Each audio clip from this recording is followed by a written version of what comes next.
did you cry? I cried a lot. I cried a lot, man. This whole series I cried so much, actually. But with that being said, welcome everybody to... finally, we get to do our Gravity Falls series review. I got to watch the entire series. Joining me is Raul Rodriguez and Billy. How are you guys doing, man? Oh, I have waited so long for this. Man, oh, God, man. This show is incredible. I need to just start off and say this show is just fantastic. It's flawless. Didn't I tell you a long time ago? And what happened when I told you? Exactly what just happened.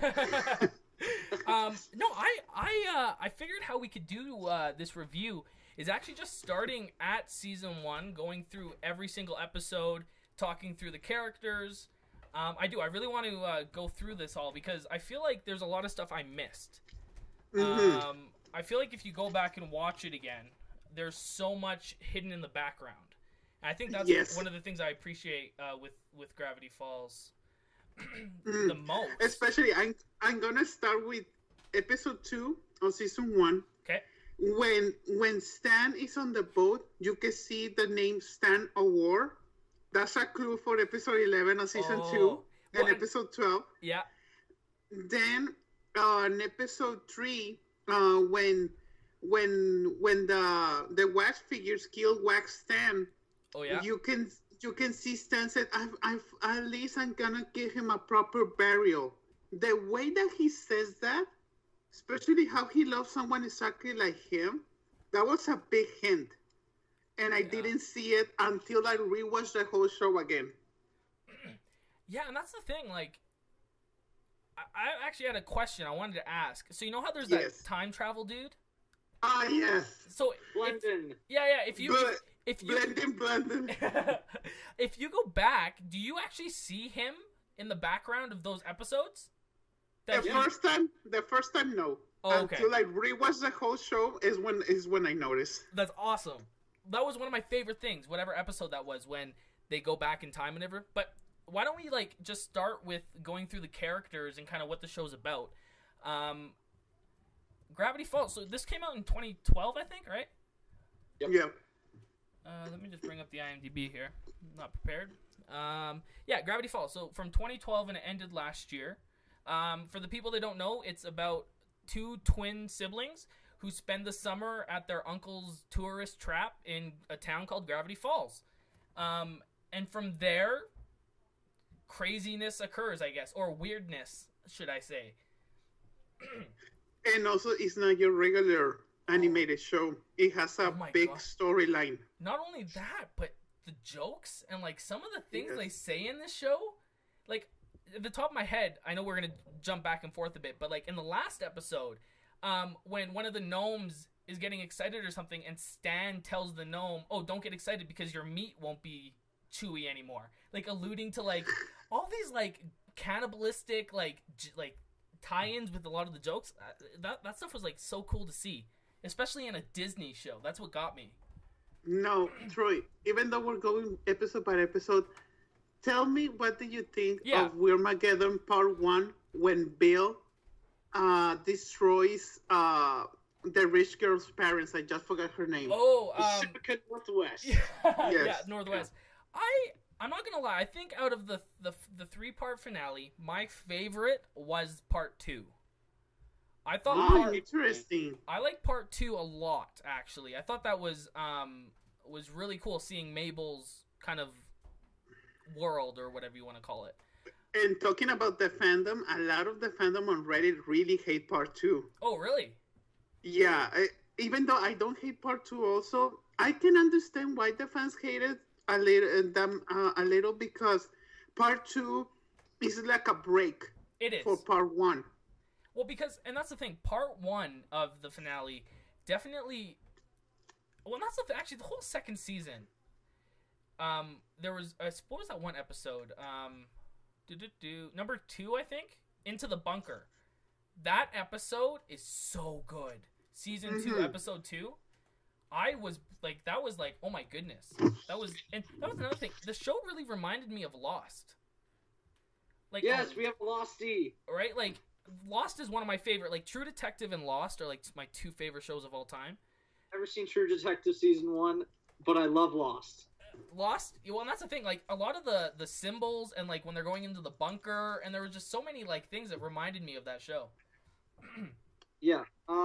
What numbers am I thinking of right now? Oh fuck, I don't know them. I don't know them 4, off the top 8, of my 15, head. 16, 23, and 42. Yes. My memory's terrible, but yes. Equals 108 passengers in the flight. There's another thing about numbers. Numbers are very important. They don't mean a thing, but do they? I mean, Psalm 23 of the Bible starts, "The Lord is my shepherd," Jack Shepherd, and also his father. I believe it is David Shepherd. David wrote the Psalms in the Bible. Boom. I didn't even see that. Wow. Yeah, saw that on like a Reddit, and I'm like, holy shit, this is amazing. No, but yeah, no. So let's talk about Lost as much as we could do a Lost episode. We should do a Lost episode all the time. But no, why don't we just jump in? So let's start with episode 1. Tourist trapped. Now, I thought it started off okay. To be completely honest, the first season was the hardest to get through for me. And it was just because I felt like it was the same stuff. You know, you're just developing the characters. You're getting a little bit of Gideon throughout the series until the end, obviously. Yeah, I thought it was a good opener though. I love the kids. I love Mabel. She's one of my favorite characters in the whole series, which is odd because I know she's probably not a 19-year-old dude's favorite character in Gravity Falls. But she was so good. Kristen Schaal, her voice acting and performance as Mabel throughout the entire series, especially starting in episode 1, was I just fell in love with her right away. And I think, and same with, I guess, Dipper too. Well, actually, I'm not gonna lie, I fell in love with every character in this show at one point. That's the thing that you just said. I love all of the characters, especially the guy that only says, "Get it, get it." Yeah, Tyler. I learned all their names too. I love Tyler. Tyler's the mayor, right? Oh, and Sheriff Bluffs and the other guy. Oh, the two gay guys. That was amazing. Yes, that was my ship. When it ended, I was like, yes. Well, and that's well, I love. The best way I can describe the characters, Mabel is the heart of the show. Definitely. Even though Dipper is the main character, and Dipper is just as important as Mabel. They are the yin and yang of each other. Yeah. And let's just also give a shout out to Jason Ritter, son of the late John Ritter. He does an awesome job as Dipper. It's very weird seeing him do hearing the voice come out of a grown man. Yeah. But it really works for this show. And I don't know what it is about these guys. And Kristen Schaal, she's just using her regular voice. It's basically Kristen Schaal. Same thing with Louise Belcher from Bob's Burgers. For me, the best performer in the whole show is the creator, Alex Hirsch, because he voices Stan, he voices Zeus, he voices Bill Cipher, he voices the mayor, he voices the gnome that was to marry Mabel. Oh. He also There's like another 3 characters. I don't remember the other 3. Well, there's Nate. I'm reading Digicod, Old Man McGucket, Shimmery Twinkleheart. Old Man McGucket. Old Man McGucket. What else? And just a whole bunch of background characters as well. Oh, he plays the band members for several times. That's cool. Last Bands did some of the voices of and also Alex Hirsch. They were between the 2. I mean, I don't want to jump ahead, and I feel like that's what we're gonna do this entire episode of the show, or this review. Quentin Tremblay, yeah. 8.5 President of the United States. Well, and that's another thing. Another voice performance I thought was incredible was J.K. Simmons. He absolutely killed it as Ford.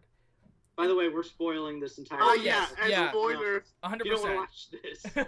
Or if you haven't seen the show, first of all, what are you doing? Yeah. Second of all, watch this entire show. We're gonna spoil the we're gonna spoil the shit out of it. And honestly, and it coming from someone who never saw a single thing from the show and just watching it straight through, because I did Thursday until now. I started actually again with episode 1, and I just watched the entire series as one because I thought that would be really cool to go into the review with. But yeah, no, it definitely is something you shouldn't know anything about when you see it. So please watch it. Yeah, now we're gonna start spoiling. Let's do it. Troy, I know we're going episode by episode, but tell me, what do you think about the reveal? Well, here, why don't let's just scrap the episode by episode thing, and let's just do a huge conversation about it, and we can go wherever. So what did you ask again? Sorry. Episode 11, season 2, from the start. Yeah, let me bring it up too, because I want. Let's see. Now, what he sings is the name of the episode.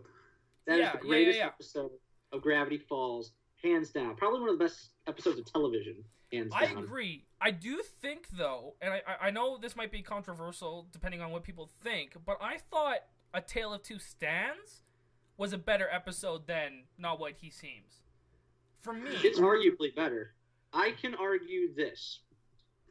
It makes you question the characters, because you know that Stan is a dirtbag. Yeah. And you know that he is basically a con artist, and he always says, just trust me. But this time, it's making you second guess yourself. Yeah. And then, who is it that has to trust him the most? The one that could shut down the portal, which is Mabel. And he said, that's also look in really my eyes, Mabel, if I'm really that bad of a guy, do it. Dipper, he's determined, because, and we don't fault him for it. Yeah. And Seuss is just, I love Seuss. He's the greatest character ever, dudes. But just as he's like, I'm sorry, Mr. Pines, if that is your real name, but I have a new mission, protecting these kids. Oh my god, man. When Seuss said that, I remember the first time I saw it, I started crying because I was like, that's confirmed. Seuss is his son. When I started watching the show, I thought that Seuss was the son of Stan. Because remember also episodes earlier when you said about the father, that remember that how Troy, you reacted on Twitter, that we don't know anything about his father. Oh my god, that was so sad. And we had a big clue that he's a scumbag that travels around the world. And I was like, what if, I was thinking about it, what if Stan is the father of Seuss? Because he also, throughout the show, before that episode, they put out that Stan, he's a gigolo. He likes to be with a lot of women. Yeah. And so, what if he had random sex with a Mexican lady in his trips, and Seuss was born in Gravity Falls, but he never knew? I like that theory, actually. That's cool. Anyway, I gotta get back to the point. And yes. He did it to Mabel. And Dipper's just like, shut it down now. Yes. And you're feeling the intense emotion. Mabel just does one of the best things, and it can be summed up in one image. She goes, Uncle Stan, throws her arms up, her eyes, and says, I trust you. That alone is incredible. My head is rising because I remember that scene. That's when it became more than a show. Yes. I agree. An experience. Well, and that's I think both 11 and 12 are both like some of the best television ever. I just love how we get that backstory of Stanford and Stanley as them growing up, and I just loved, and especially at the end when when they wipe out Stanley's mind, that whole scene had me in like so many tears. It was so emotional, especially seeing like the emotion from Stanford and like with J.K. Simmons' performance talking, saying, no, he's gone. Like, he's not there. Like, some of that stuff was so like, it just, you would not expect it in a Disney show. And that's just what a lot of the stuff, like what Billy was saying, I just would not expect that in a show like this. And I think that's what sets it apart from the rest of the other kind of animated shows that I've seen, kind of, or that are on the Disney platform. But like from the very beginning, it already sets itself apart, because it's like, oh, you think Mabel's new crush boyfriend is going to be a vampire. A vampire, yeah. There's even a joke in the pilot where he flips the page to yes. I brought my trusty journal. That's amazing. So he flips it to yes, I saw that. And he's like, "Oh, oops. Oh, my bad." And he goes to the vampire, and then it turns out. Also, the gnome is like, "So, we're gnomes." Let that sink in. And also, we're gonna kidnap him. Oh. I swear, another thing I thought was awesome was the fact that, like you were saying, how you memorized all the character names. I thought that was incredible how it was, like, the same background characters throughout the whole series. And, like, the same characters are like, especially, I'm blanking on some of the episodes, but, like, even when they're just going through the Mystery Shack and stuff, like, you just, in the background, you see characters that you've seen from previous episodes. I thought that was cool Easter egg stuff too. That was just like it's just the same people living through. Like for example, the guy with the free pizza cert, I saw him. Yeah, right. Like that dude was awesome. Like all of them. I don't know. It was great. I also love how the Mystery Shack throughout the entire series didn't have an S. I love that until the end. Yeah, but let's keep going through characters. Let's do it. Oh yeah, Seuss. Oh, he is this giant. He's a 22-year-old handyman at the Mystery Shack, and he is also just this huge Mexican dude with like patches of facial hair, and he's just easygoing, laid back, and he's like Tim the Toolman Taylor, except if he was competent at his job. Yeah, and Seuss, I mean, we talk about Mabel being kind of that lovable character, but like Seuss is right up there with me as well. Every time he was on screen, because he's kind of that stupid character, but even though he's stupid, he's very smart. Yeah, exactly. Which I thought was really awesome as well. I love Seuss. Yeah, especially I fell in love with Seuss when in the pilot when he says, "My wisdom is both a blessing and a curse," and then Stan says, "Seuss, I knew you're having the barroom. I need it elsewhere." And then he goes in reverse. Yeah. Oh, that was great. Well, that's wisdom is both a blessing and a curse. I need it elsewhere, dude. Sorry about that, dudes. Now, going back, Troy, when you said about episode 12 of season 2 being better than 11, remember that I told you that those two feel like a part 1 and part 2? They are. And I always see those 2 episodes as one. Just like the last 3 episodes, I consider that just one episode. Mm-hmm. Yeah. And so, going when Mabel says, "I trust you," and Dipper says, "Mabel, are you crazy? We're all going." And that white light goes through all Gravity Falls. I was like, if they go like last season 5 and 6, if this is an alternate universe or something, I was like, I will be okay with it. I thought they were gonna go crazy. Honestly, I wasn't gonna lie. For a lot of the season 2, I honestly thought that Cypher was gonna just win, and that everyone was gonna just die. I thought that was gonna be the ending for the longest time, because I'm like, this show should just end on like a tragic note. Even though I thought the ending and how they ended it was absolutely perfect, it's one of those endings for a TV series where I'm like, wow, like this actually works extremely well. Giving Seuss, the shack and having them go off, which was so sad, by the way, when it's like that was their whole childhood of wanting to sail across the world together, and now they're actually going to be able to do it.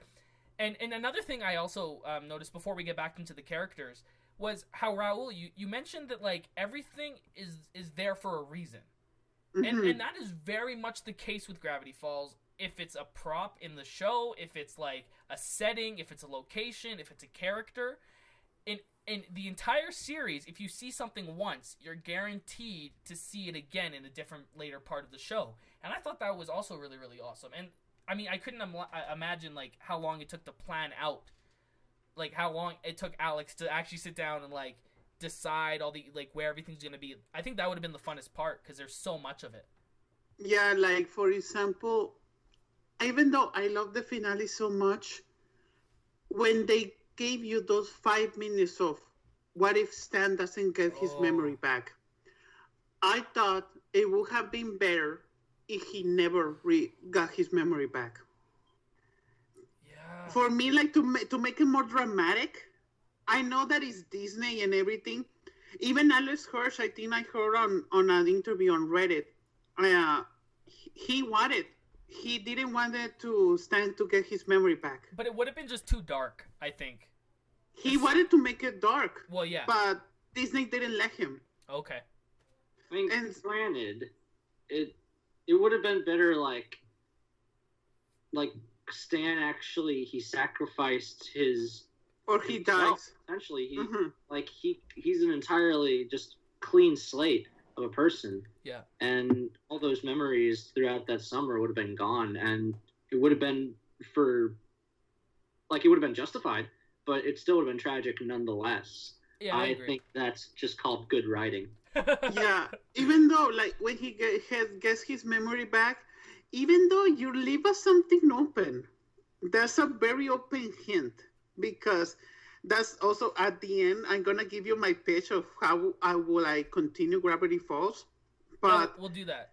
Yeah, but going back to episode 11, when Sea Dipper seeing the portal and then someone comes through, I thought before Dipper sees the portal, I thought that was the end of the episode. I thought that the episode was gonna end like white light, Lost, and that's it. And no, it's like Alex Hirsch said, no, I'm gonna give you one last reveal, and then you see that person, Troy. Before they revealed that it was Stanford's twin, I had 3 theories. Number 1, that the author was Dipper's. It was Dipper from the future, an older Dipper that wrote the journals and traveled through time to the 80s. That's cool. And he was in Gravity Falls, and then he got sucked into the journal, so that's why Dipper was so attracted to it. That was my theory number 1. My theory number 2, that Stan was the author, and there was no twin, but he didn't remember that he wrote it. And my third theory, I thought that another random character, that my third one was another possibility. I didn't imagine a twin. No, I didn't think so either. That was very much a surprise for me. I like the... Is this the part where one of us faints? Oh, dude, I'm so on it. Yes! Oh, and that's... Okay. I mean, let's just run through the characters. Okay, yeah, I have a list. Yes. I got a list, Grunkle okay. Stan, so here. Who is I'm going to try to go through these as fast as possible. Stop me if I'm wrong, just because there are a lot of characters. Okay, here, I got a list too, in case you miss any. Grunkle Stan, who is their great uncle, Grunkle, and he is the con artist, sort of like the grumpy old man that runs the Mystery Shack. We got Seuss. We got Wendy Corduroy. Oh my god! Voiced by one of my favorite people, Linda Cardellini. Can we just take her voice is perfect. Yeah. To me, she's Velma, even though a lot of people see her, Velma from the Scooby-Doo movies.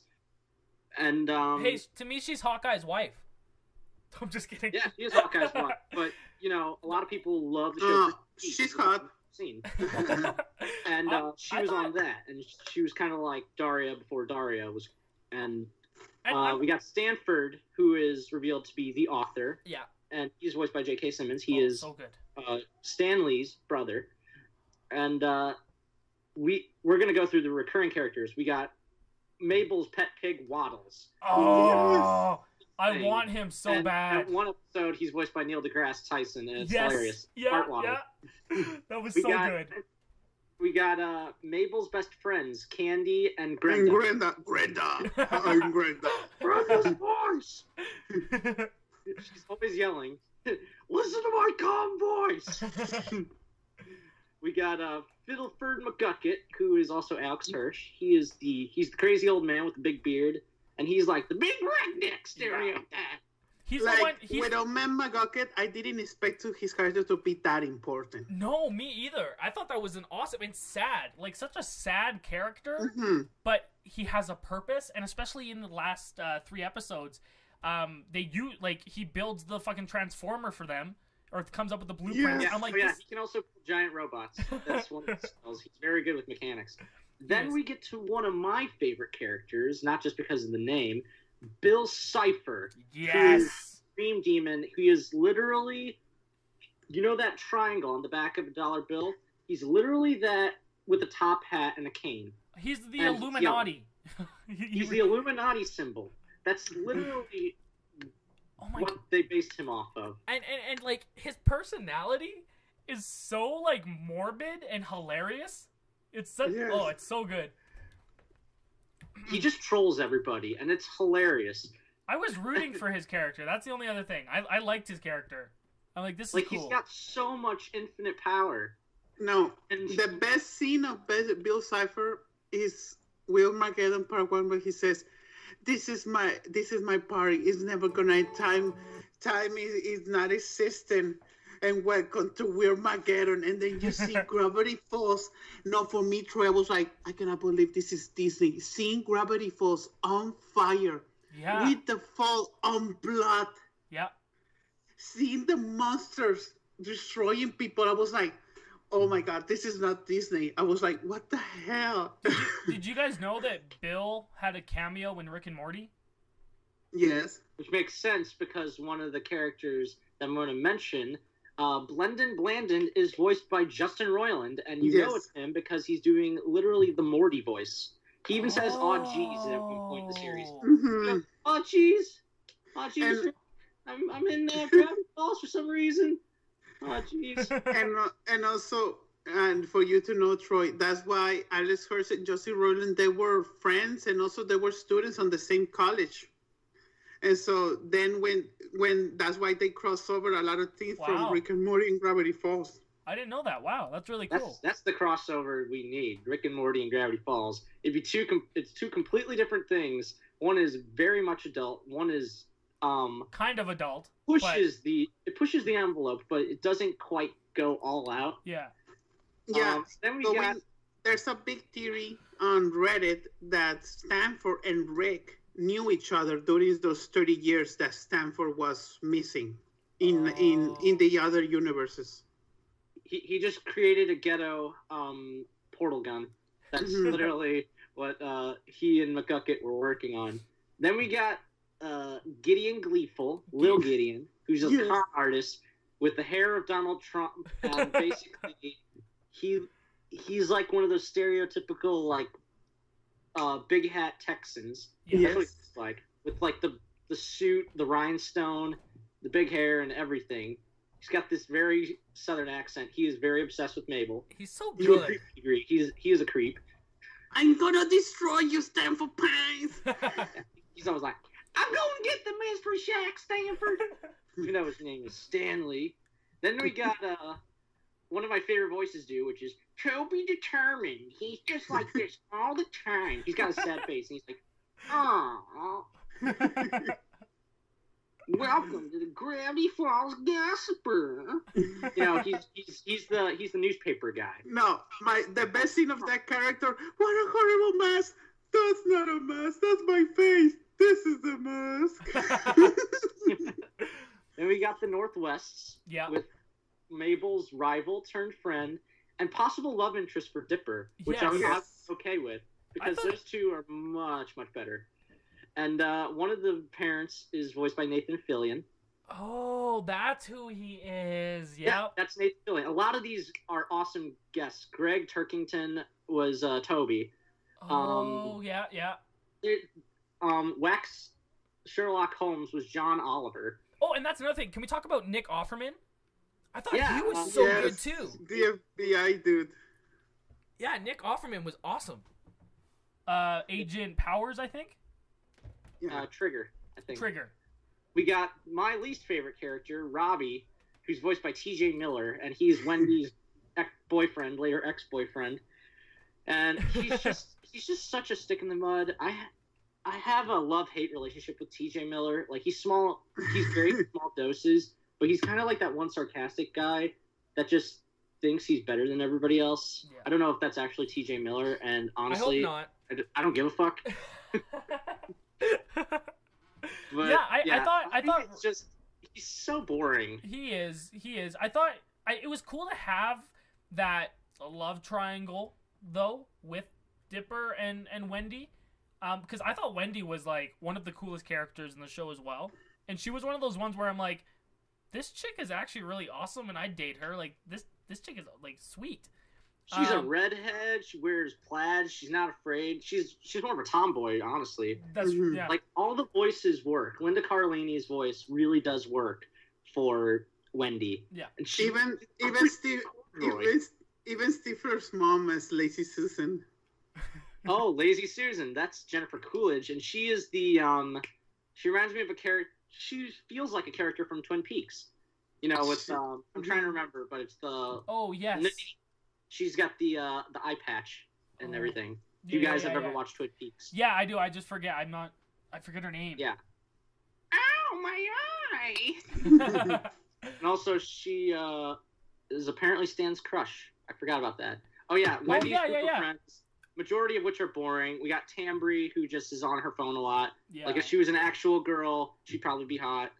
I'm just saying. We got Nate and Lee, and then my favorite, Thompson, who's just like a fat kid that everybody picks on. But he's like, when their gang splits up, he's like, "Come on, Dipper! It took me like 2 years of getting humiliated and all this stuff."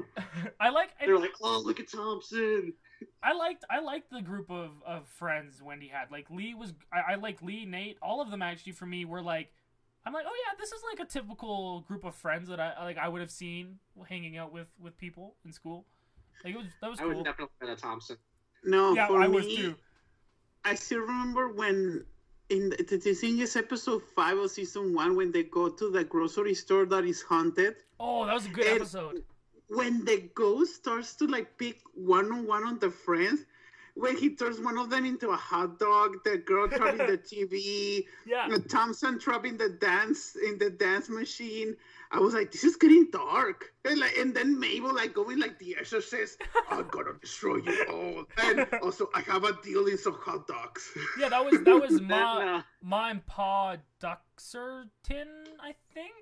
Is that their name? Essentially. But yeah, that was cool. That was a cool episode. Another character that I thought was cool was Lolf and Dungren, who were the time cop guys, who were like Dolph Lundgren. Yes. They were cool. I like that wordplay. Oh, Gram, why did you lie?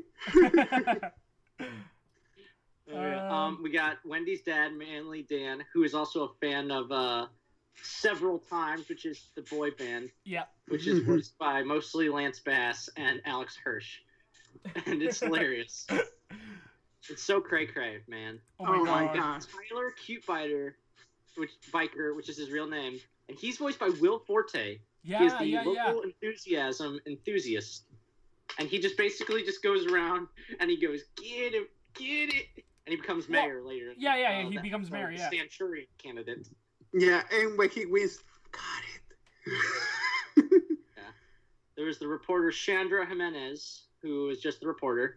Yes. The Sheriff Blubbs and Deputy Durland. My ship. They're awesome. Voiced by Blue. The deputy was voiced by Blue from Foster's Home. Who knew? His name's Keith Ferguson. And Kevin Michael Richardson, who you've probably heard his voice. Yeah. He's had quite a big thing. Bud Gleeful, who is Gideon's dad, he's voiced by Milton from Office Space. Oh. And he's the car dealer. Yeah, Stephen Root. Seuss's grandma, Abuelita. Oh, I love her. Oh, the Abuelita, my favorite moments I have two. When they are in the Chuck E. Cheese, and then she says, Abuelita, what are you doing here? Says Dipper. Oh, seeing Sue's life is like my telenovela. And my number 2 favorite moment is when Stan says, you mean it, Mr. Mystery? You're Mr. Mystery now. And then we close to the Abuelita. I'm moving quick immediately. She's already prepared with the moving truck. I love her. Yeah, she was great. The gnomes, which appear throughout the series, and we got this very strange goat named Gompers, and he has these just otherworldly eyes. I thought he was an alien for the longest time. Like he was like an alien from like one of the dimensions that Bill is from. Yeah. We got Benjamin Blandon, who is Justin Roiland. He works for basically the Time Cops. Agent Powers and Agent Traeger, which are Nick Offerman and former quarterback Jeff Rowe. Oh, I didn't know that either. Yep. Oh yeah. The inmates, when Gideon goes to prison, one of them, the main one, Ghost Eyes. They become like servants to Gideon. Yeah. It's quite funny. Oh yeah, Zyler and Kraz, who are one of which is voiced by Greg. The 80s dudes. Yeah. And they're the two 90s guys. Yes. Radical. Those kind of guys. And they love Mabel and help throughout the entire series. And then the last of the recurring on the Wikipedia that I can find is Time Baby. Oh, Time Baby. It's a literal giant baby with an enormous head and this epic voice. And he pretty much runs the whole element of time. There's a couple more. There was that one guy that was like, he was in the town hall meeting, and he's the guy that's very calm. I forgot the name. I forget his name, but did you guys notice that the bus driver at the very last episode is Kyle MacLachlan from Twin Peaks? I knew that. Didn't. Yeah, I just looked. That's amazing. I didn't know that either, and that's incredible. Dale Cooper is the bus driver. Yes. That's why Alex Hirsch based a lot of Twin Peaks on Gravity Falls. You can see it, especially... Remember that episode, the first episode with Gideon? When they go to a restaurant? That's a thing from Twin Peaks, the red and the black. Yeah, I remember that. I'm just looking at the other kind of, like, guest appearances you had. Sir Lord Quentin Tremblay III, Esquire, the 8th and a half President of the United States. And Larry King. Larry King, Jon Stewart. Mark Hamill. Mark Hamill, yeah. Gee, never seen that before. Jonathan Banks, Chelsea Peretti. The Cosmos guy. Jillian Bell, Grey DeLisle. Coolio. Louis C.K. Yeah, Louis C.K. was the guy with the big arm with the big head. Yeah. Yeah, the horrifying, sweaty, one-armed monstrosity. Yes. Jillian Bell. Dr. Octopus was the multi-bear? That makes sense. Oh, yeah. That was Alfred Molina. Alfred Molina was the bear. I didn't know that. Alfred Molina he's in Rick and Morty, too, as the devil. Also, I don't know if a lot of people are familiar with her, but I'm just confirming to make me look like I'm not a dumbass. Yeah. Timmy Turner, Tara Strong is she That's also very common is in it. For a lot of voice actors like Tara Strong, Kevin Michael Richardson, John DiMaggio. He's in it. Bradley Baker is like everywhere, and so is Frank Welker. And Frank Welker does like every single animal that you can think of. It's very, very strange, but amazing. Going back to Alfred Molina in the multi-bear episode, seeing Dipper singing ABBA in the shower. Oh, yeah. That was me when I was little. I sing Dancing Queen in the shower. Oh, yeah. Jon Stewart was the cat judge. Oh, yeah. In 2. That I found that weird. I'm like, is that Jon Stewart? From The Daily Show. Like, now it's Trevor Noah, but before it was Jon Stewart for a long, long time. No. Now, going back. So wait. Before we like move on though, like, what are your guys' top 5? Top 5 Gravity Falls characters. Oh, characters? Characters? Yeah, top 5 characters. I'm gonna go number 1. I'm gonna say Dipper, just because I cared about. It's very hard because everybody's gonna probably pick number 1 as Mabel, which I understand. A lot of people do love Mabel. A lot of people love Mabel more than Dipper. I completely get that. She is more like optimistic and crazy. But I love Dipper's determination and his girl troubles. I relate with a lot because I was that guy. I had a Wendy Cordry. Yeah, it's tough, man. She wasn't a redhead, but you know what? She was still pretty beautiful. And number 2 is probably Mabel. Just because without Mabel, this show wouldn't be half as good. Honestly. Yeah, no, I agree. If it was just Dipper, it would still be good, but we needed Mabel's optimism and naivete. And to sort of balance out with Dipper's, detective work and just like do everything by the book. We're doing this, Mabel. We're not getting into any shenanigans. And Mabel's just like, I don't care. Number 3 is probably Zeus. I mean, just the voice itself is so good. It's just so happy, and you know guys like this, like big dudes with and they're basically Papa Bears, and you love these guys. Number 4 for me, Bill. He is an amazing villain with a lot of power, and he's a guy. When you piss him off, you don't want to piss him off. Like, Bill Cipher is definitely the force. Yeah, and Bill is definitely my number 1. I think and that actually, before we kind of get into more of the positives, can I just say my one negative with the show? Because I only have one, and that's really rare. Like I tried so hard to love everything about the show, but yeah, there was one thing that I found to be quite annoying. And that is, so that, and that really was the fact that there was a lot of filler episodes, I thought. For me. And that's kind of what I was saying at the beginning. Like, I loved the whole Bill story, and I just wish I could have seen that for 2 straight seasons of just his backstory and whatnot. But that was the only thing. That was my only complaint. I wanted more Bill, because he was my favorite character. Like, we don't meet Bill until the season 1 finale. Yeah, but you kind of he gets in his videos, and he's just like, "Oh my God, Gravity Falls! It is great to be back." But and he has like a megaphone. And also, Troy, technically, Bill Cipher, even though he doesn't show up until the season 1 finale, he was there in the background. Well, that's what I'm saying. That's why I loved it so much, because from the very first episode after the intro, right, you see him. I told you that. Check out the intro. And from then, I was the whole season 1. I'm sitting there waiting, like, oh, when am I gonna see more of this character? Because I'm so intrigued, and I think that's why I didn't like season 1 as much as season 2. But I still think the show is fucking incredible. Overall, it's still so good. Ooh, I forgot my number 5, but I'm racking through my brain who my number 5 is. I know mine it's not Wendy, I know that. Like, I think she's cool and all, but compared with all the other main characters, Wendy's like the weakest out of all of them. That's not. I know that's a little harsh.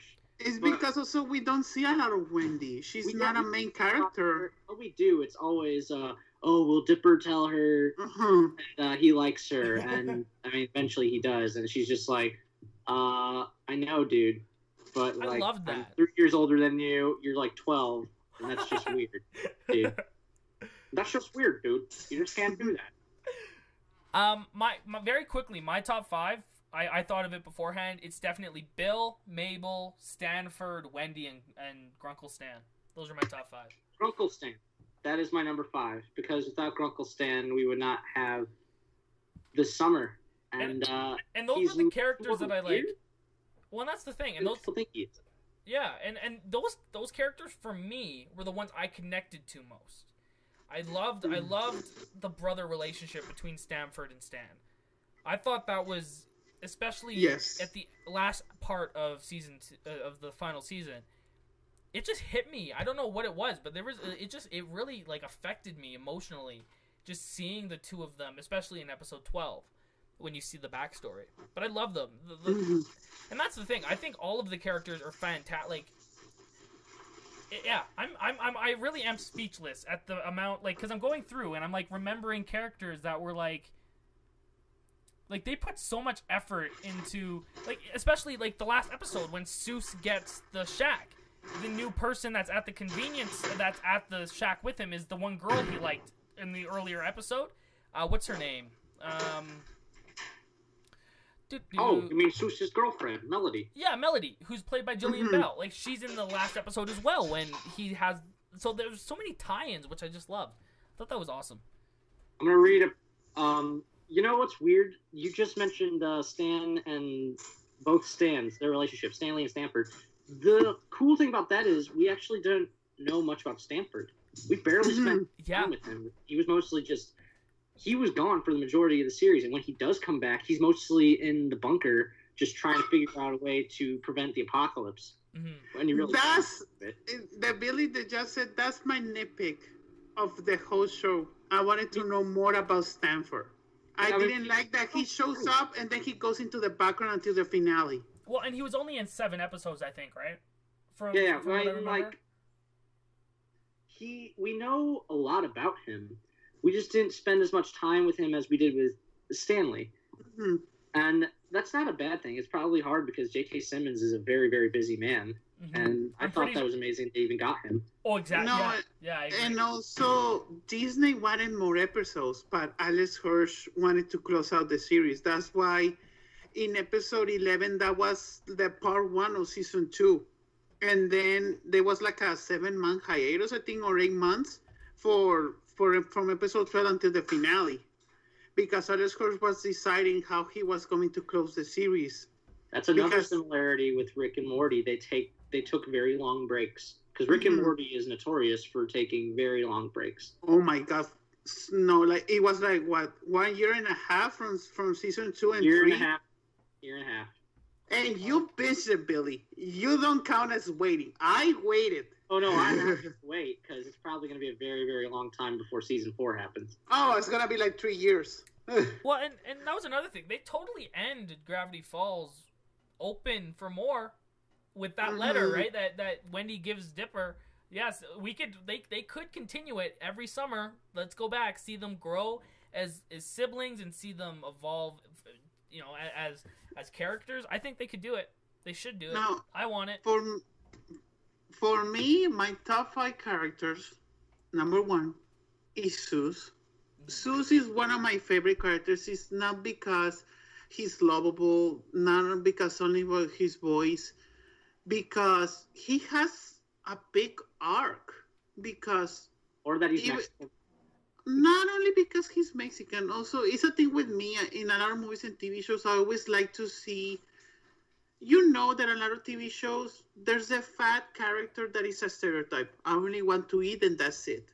That's true. Zeus and a lot of my favorite characters, like Samwise Gamgee, they're so different of this stereotype. Like Samwise, he's very brave and loyal. And Zeus, doesn't matter what he needs to do, he's gonna do it. Especially like in episode 11. He loves Stan so much. He sees him as his father.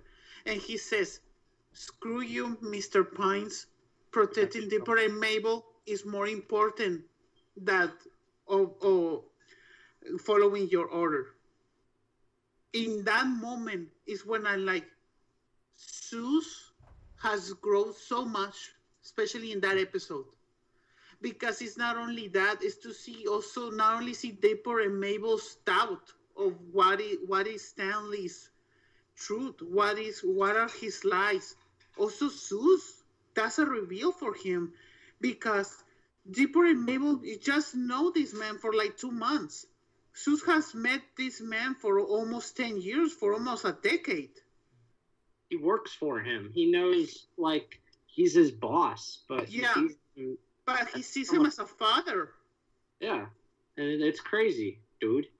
And so that for me, he's not my number 1 because, especially in that moment, because even though he wasn't related to Stan at the end, but in that moment I was like, he loves this family so much, he will do anything to belong with it.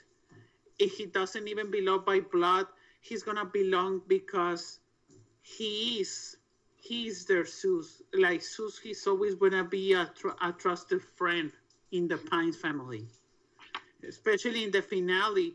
Because I still remember before Stan gives the shack to Zeus, I was like, what about Zeus? Zeus needs to have a final thing. He needs something. Like in part 1 of Armageddon, I was like, because they showed Zeus until the last 2 minutes of that episode. I was like, if Bill Cipher kills Zeus, I'm not gonna watch the last 2 episodes. I was like, no, I love Zeus so much. I was like, I don't care. And then when Zeus has that hoodie, I was like, if Zeus is a villain, I'm going to flip. And then he says Dipper as always. and then in the finale, like, when he says, you are Mr. Mystery now, I was crying so much because finally Zeus was a Pines. Yeah. That was his dream, to be recognized by Stan.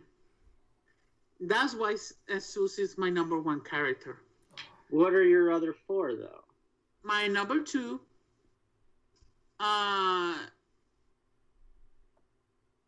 Bill. I really like Bill Cipher.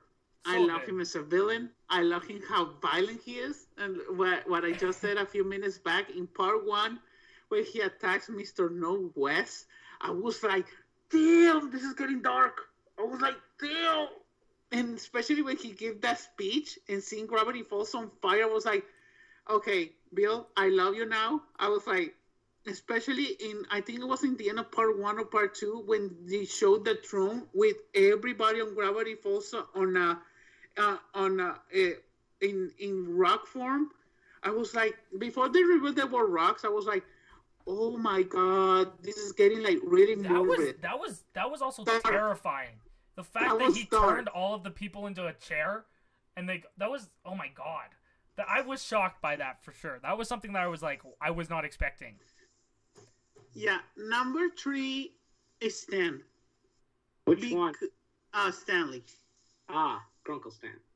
Yeah, because a lot of people always call Stan for Ford, so... That's true. Yeah. and so, yeah, Stan... And to be fair, Stan is the hero. He's the one that saves the world. Yeah, especially because he also has a big arc. Yeah. Like we just said, he was a con artist, he was a liar, he was a gigolo, but then he grows up during the show, especially in episode 11, when before that reveal of Stanford, when Dipper and Mabel seeing the false IDs, I was like, oh my God, is this episode gonna be like The Visit? I was like, what if Stan kidnaps these kids, like, to be... my theory was that Dipper and Mabel were gonna be like fuel to the portal, like something very, really dark and morbid. Oh, that would have been cool. Well, and I love that, and that was the thing. I thought when they had all the passports and the IDs, again, that was something I was like, I was taken aback by that, because I was like, wow, that's something I also would never see in a Disney show. A character that has multiple identities. Like, that's such an adult, like, thing you'd see in, like, a James Bond movie. Like, that was so cool, too. I thought that was awesome. And I think that would have been really cool if they were fuel for the portal. That would have been awesome. That would have been cool. Yeah, because you see the way that before the reveal that he wanted to get his brother back, the way that he talked in those portal scenes, since episode 1 of season 2, he was doing it very shady. Like, no one is gonna discover me. No one is gonna know that I have the journal number 1. And also, this is I only have to wait 18 more hours.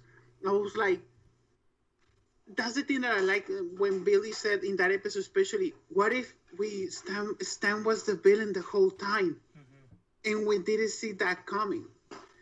And so, and then seeing his other side, seeing how he grew up, how he became Stan in episode 12, like, because his family kicked him out, especially what he did to Stanford, especially how Stan and Stanford, like, mirrors Dipper and Mabel's relationship so much. Yeah.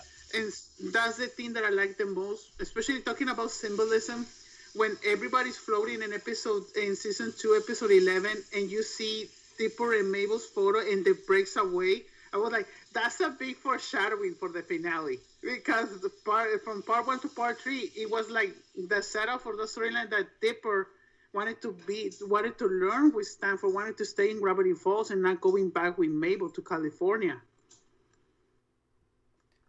I love all of those things in the show, but moving on my number 4, I love Old Man McGucket, because that's a character that I didn't expect it to be that important. I thought it was like, this is the crazy guy that he's always on the background and gives a joke. Then on season 2, I was like, yeah, oh my god! And then you start to relate a lot of things from season 1 that he says in some crazy random things that he says. Mm-hmm. Well, that was the thing. He reminded me of like that 80s horror movie character that like you're driving into town and he's like the crazy dude that's telling you not to enter. Yeah, I just did Deliverance reference. Boom. That's what it reminds me of. He also reminds me of like an old prospector that goes mad in gold or something like that. And he was apparently Steve Jobs before Steve Jobs. But Ford is just like, he wasn't going to make a fortune doing something in his garage, obviously, parodying. And like, oh, that's awesome. There's just so many episodes to talk about. So my 5th character. Oh, that's a hard one. Remember, a lot of the side characters are awesome. Yeah, it's gonna be Dipper. Yeah. Because even though I love Mabel so much, but I love Dipper's curiosity. Because if he never picked up the diary, the show would have never happened. Stan would have never discovered that Dipper had the other journal. He would also, the Gideon storyline would have never happened because Gideon had the other journal. Everything happened because of Dipper's curiosity. And that's the thing that I like the most about Dipper. Not only his curiosity, his intelligence, his brotherly love for her sister, that he will do anything for her. Also, and that was also another thing I hated about this show. Why did Dipper and Mabel have such a great relationship that it made me feel bad about all of my relationships with my family members? That relationship is so good. Especially, like, you just feel that they're... I just opened up a third of the portal, which is the only part of the journal. But yeah, I thought their relationship was great. Did they release all 3 journals? No. But they do have, like, some questions that are answered, like, including, what happened to Blendon after he disappeared? After basically the time cops disappeared. Oh yeah, I have decoded it, and you can find out because it is decoded on the Gravity Falls wiki. But I decoded it on my own, and because I learned all I had to do was just learn the cipher and the word, and the rest is actually pretty easy. Oh sweet. And also there's also something that I read also a month ago about Stanford when he arrived to Gravity Falls. There's like 2 pages that are dedicated to Stanford. Yeah. Oh, yeah. Let's talk about certain things that they do, according to clues. Even in the opening, there's stuff. There's like a blip for a second when they're right after the big monster footprint and whatnot. And the sign says, like, where it would usually say northwest, east, south, it says what? Instead. Yes. I thought I'd never noticed that until recently, but then at the very end, you hear this, and you just all you got to do is just play it backwards, and it says a message, and it's crazy. I wanted Even to the ask. credits, like Disney Channel is known for doing like little after credits. And I wanted at the very last frame they have like these messages that you can decode. Yeah. What is the full saying? Because that was the one thing I was curious. I wanted to ask you guys about because I noticed that there were those ciphers at the end. But what was the full on message that it was like saying? I don't know a thing about the ciphers. Yeah, I haven't resolved them yet. They use a lot of ciphers.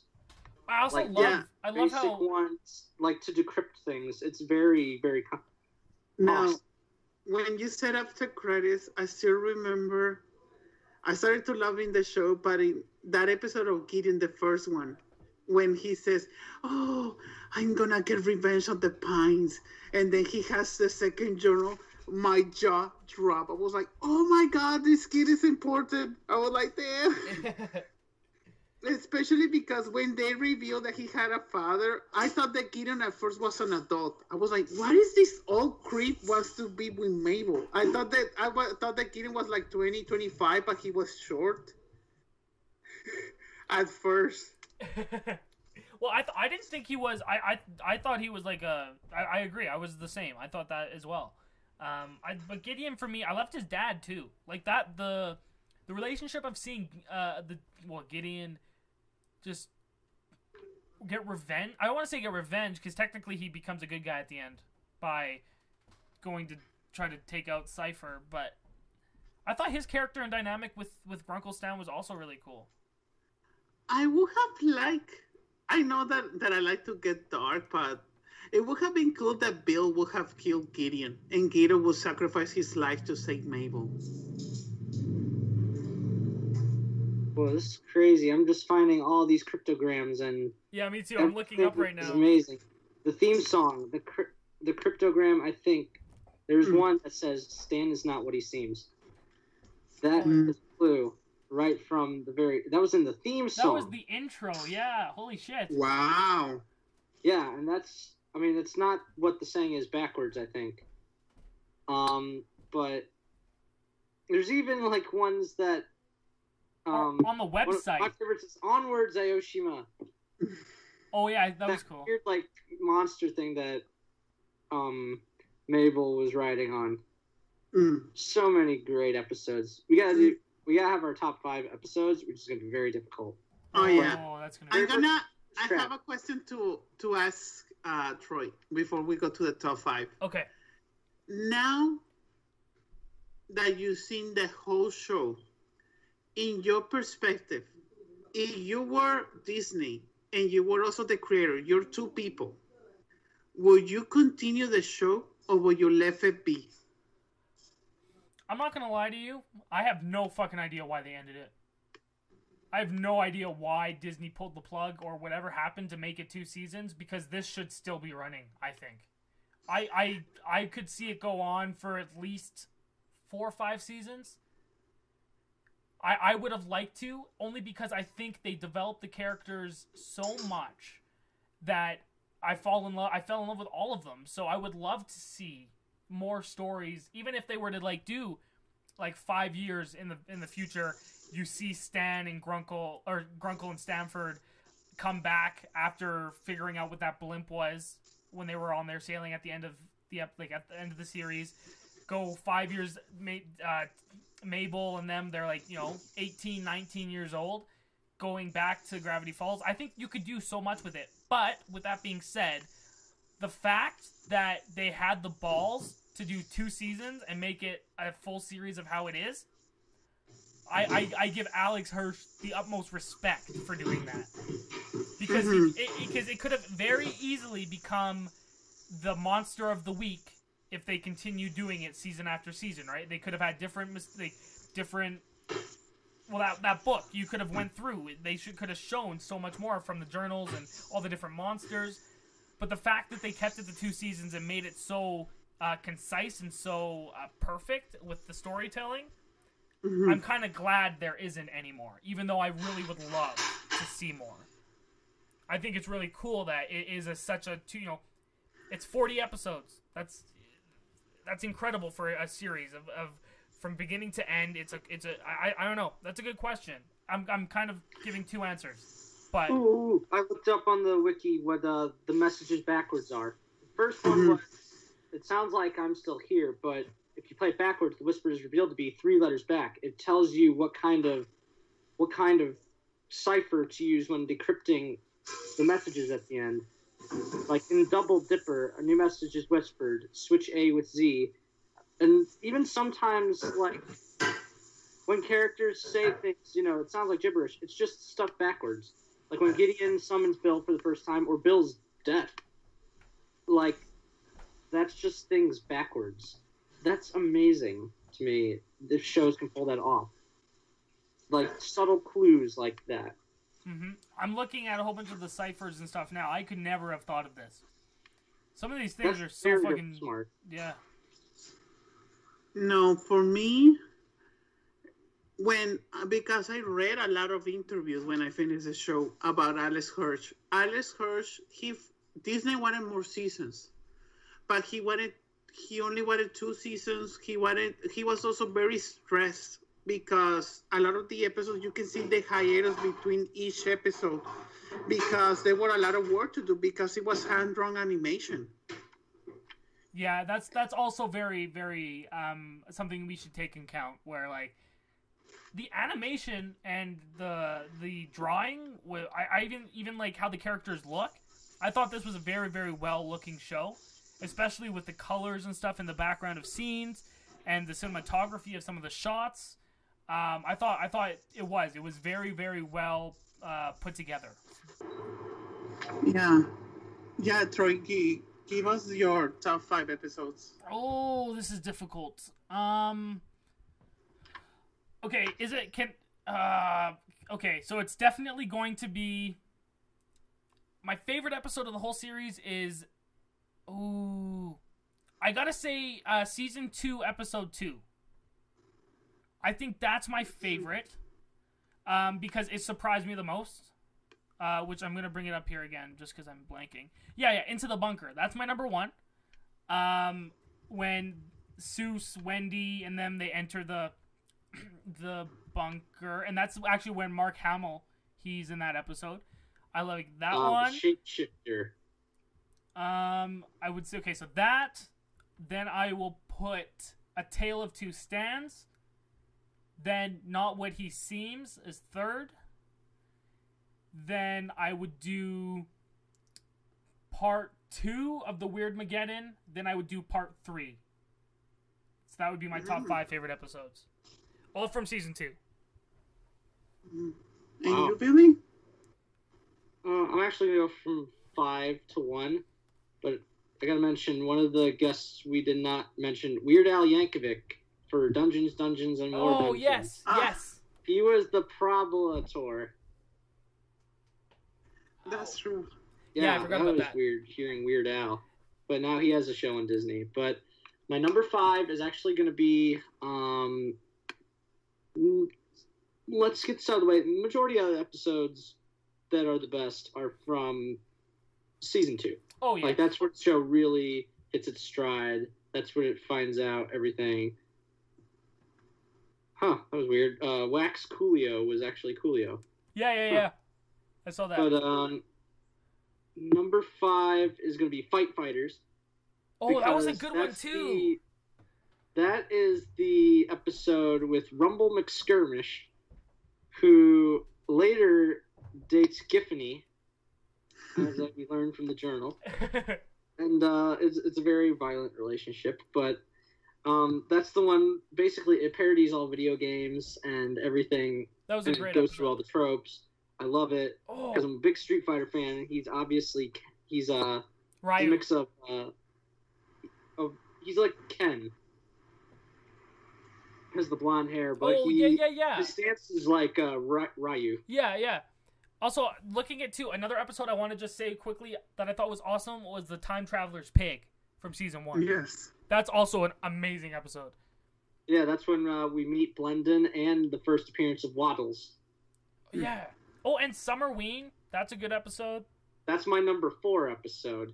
The entire twist of that it's just the loser candy and became sentient and decided to just eat kids is just like, fuck it. You know, that is hilarious. I don't know if that's the one with Dipper's Lammy dance as well. The Lammy dance is the grocery store one. Is the Nichols evening. That's so embarrassing for Dipper as well. In front of all those teenagers. Well, who wants a lammy, lamb? I do. So go up and greet your mammy. Do you guys know the lyrics? I'd sing it, but... Number 3, it's very tough, but I'm going to choose between Gideon Rises and Seuss and the Real Girl. Those are good episodes, too. Both. I mean, there's no such thing as a bad episode of Gravity Falls. Like, we got ones that are lesser, but they are all pretty good. Mm-hmm. Yeah, I agree.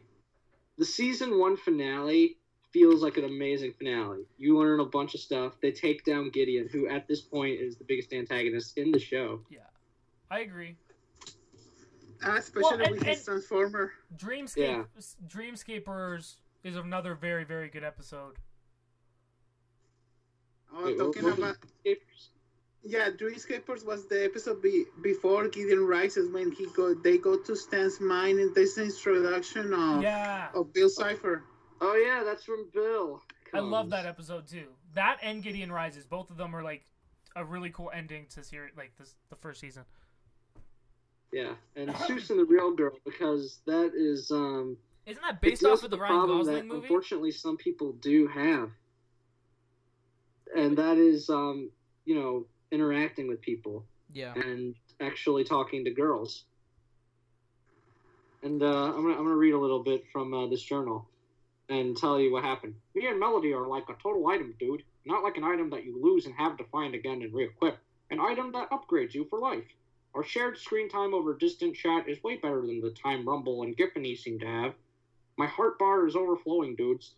Call me crazy, but I think I might marry her one day. Just don't tell anyone. Oh yeah, you're a journal. Journals can't talk. Oh my god. That's amazing. But number 3. Oh god. I'm going to go with A Tale of Two Stands, because this is the one where I'm learning more guest stars as well. Jonathan Banks, Paul Scheer. Oh, wow. Sarah Fenwick's Blind Ivan from the Society of the Blind Eye. Patton Oswalt. I forgot he was the golfing episode. Yeah, that was a good episode too. And another very famous voice actor, or one that's always in everything, Jim Cummings. He's in everything.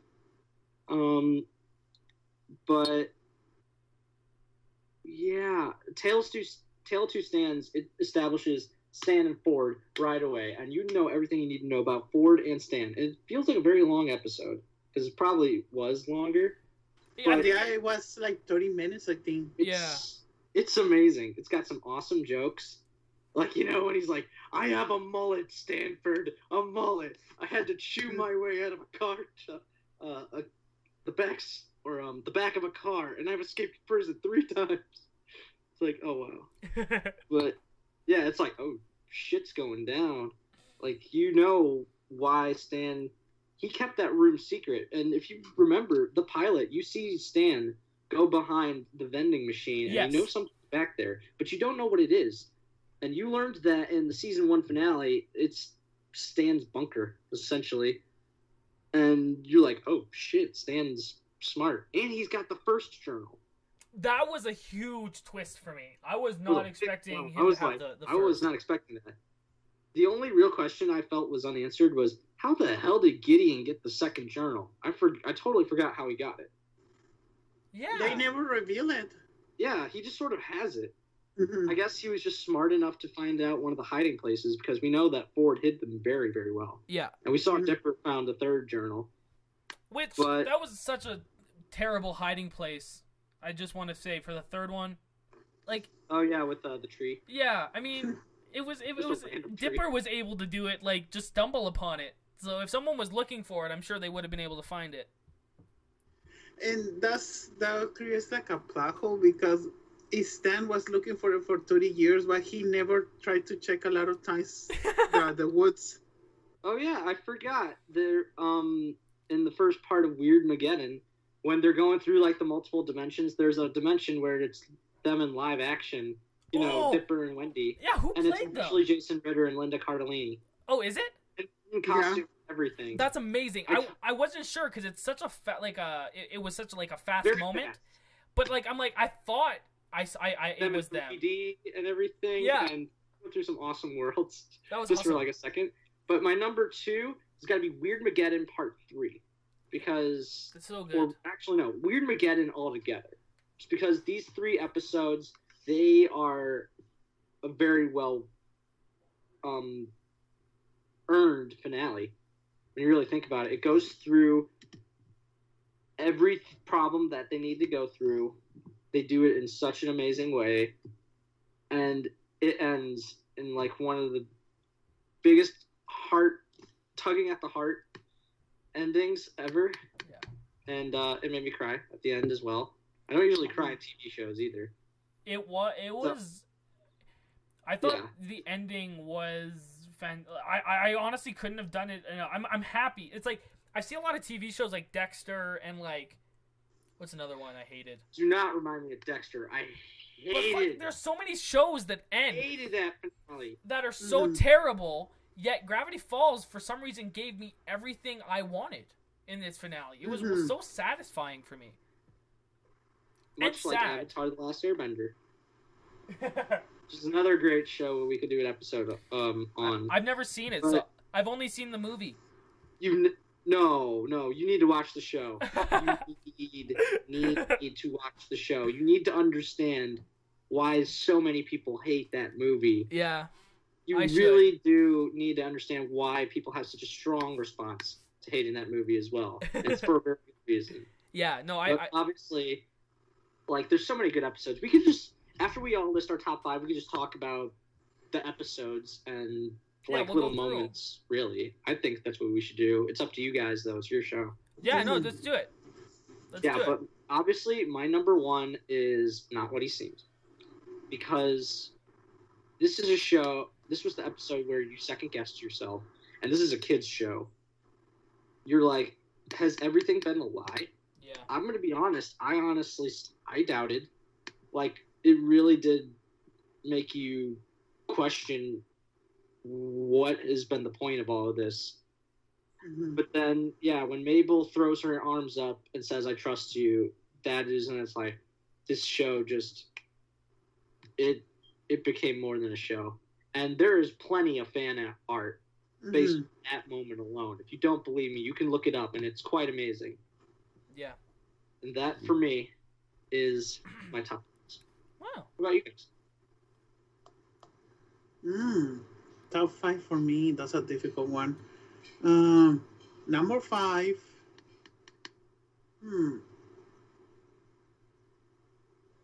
The Inconceivable. The episode when they go to the grocery store.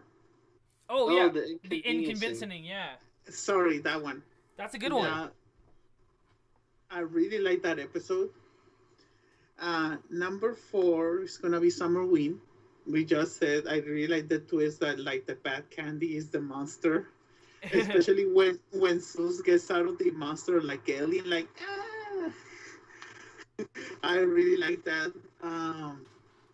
I'm traumatized. Yes. My number 3 is the Eye Society episode, the Blind Eye, the Society of the Blind Eye episode. Yeah. Oh yeah.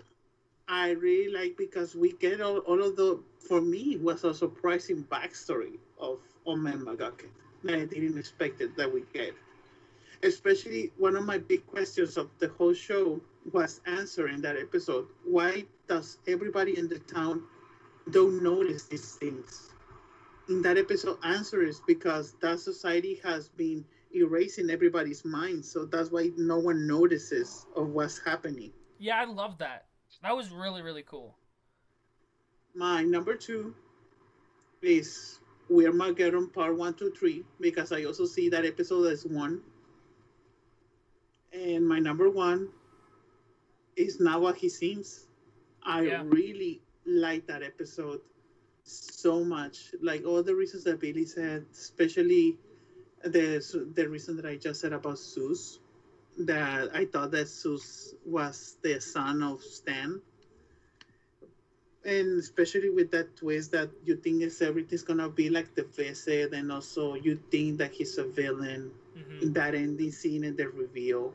Oh, and by the way, I recorded a reaction to episode 11 and 12, but the entire time I'm silent and my mouth is dropped to the floor, so I'm not gonna release it because it's really no point because I don't really talk much because I was just in awe the entire time through episode 11 and 12.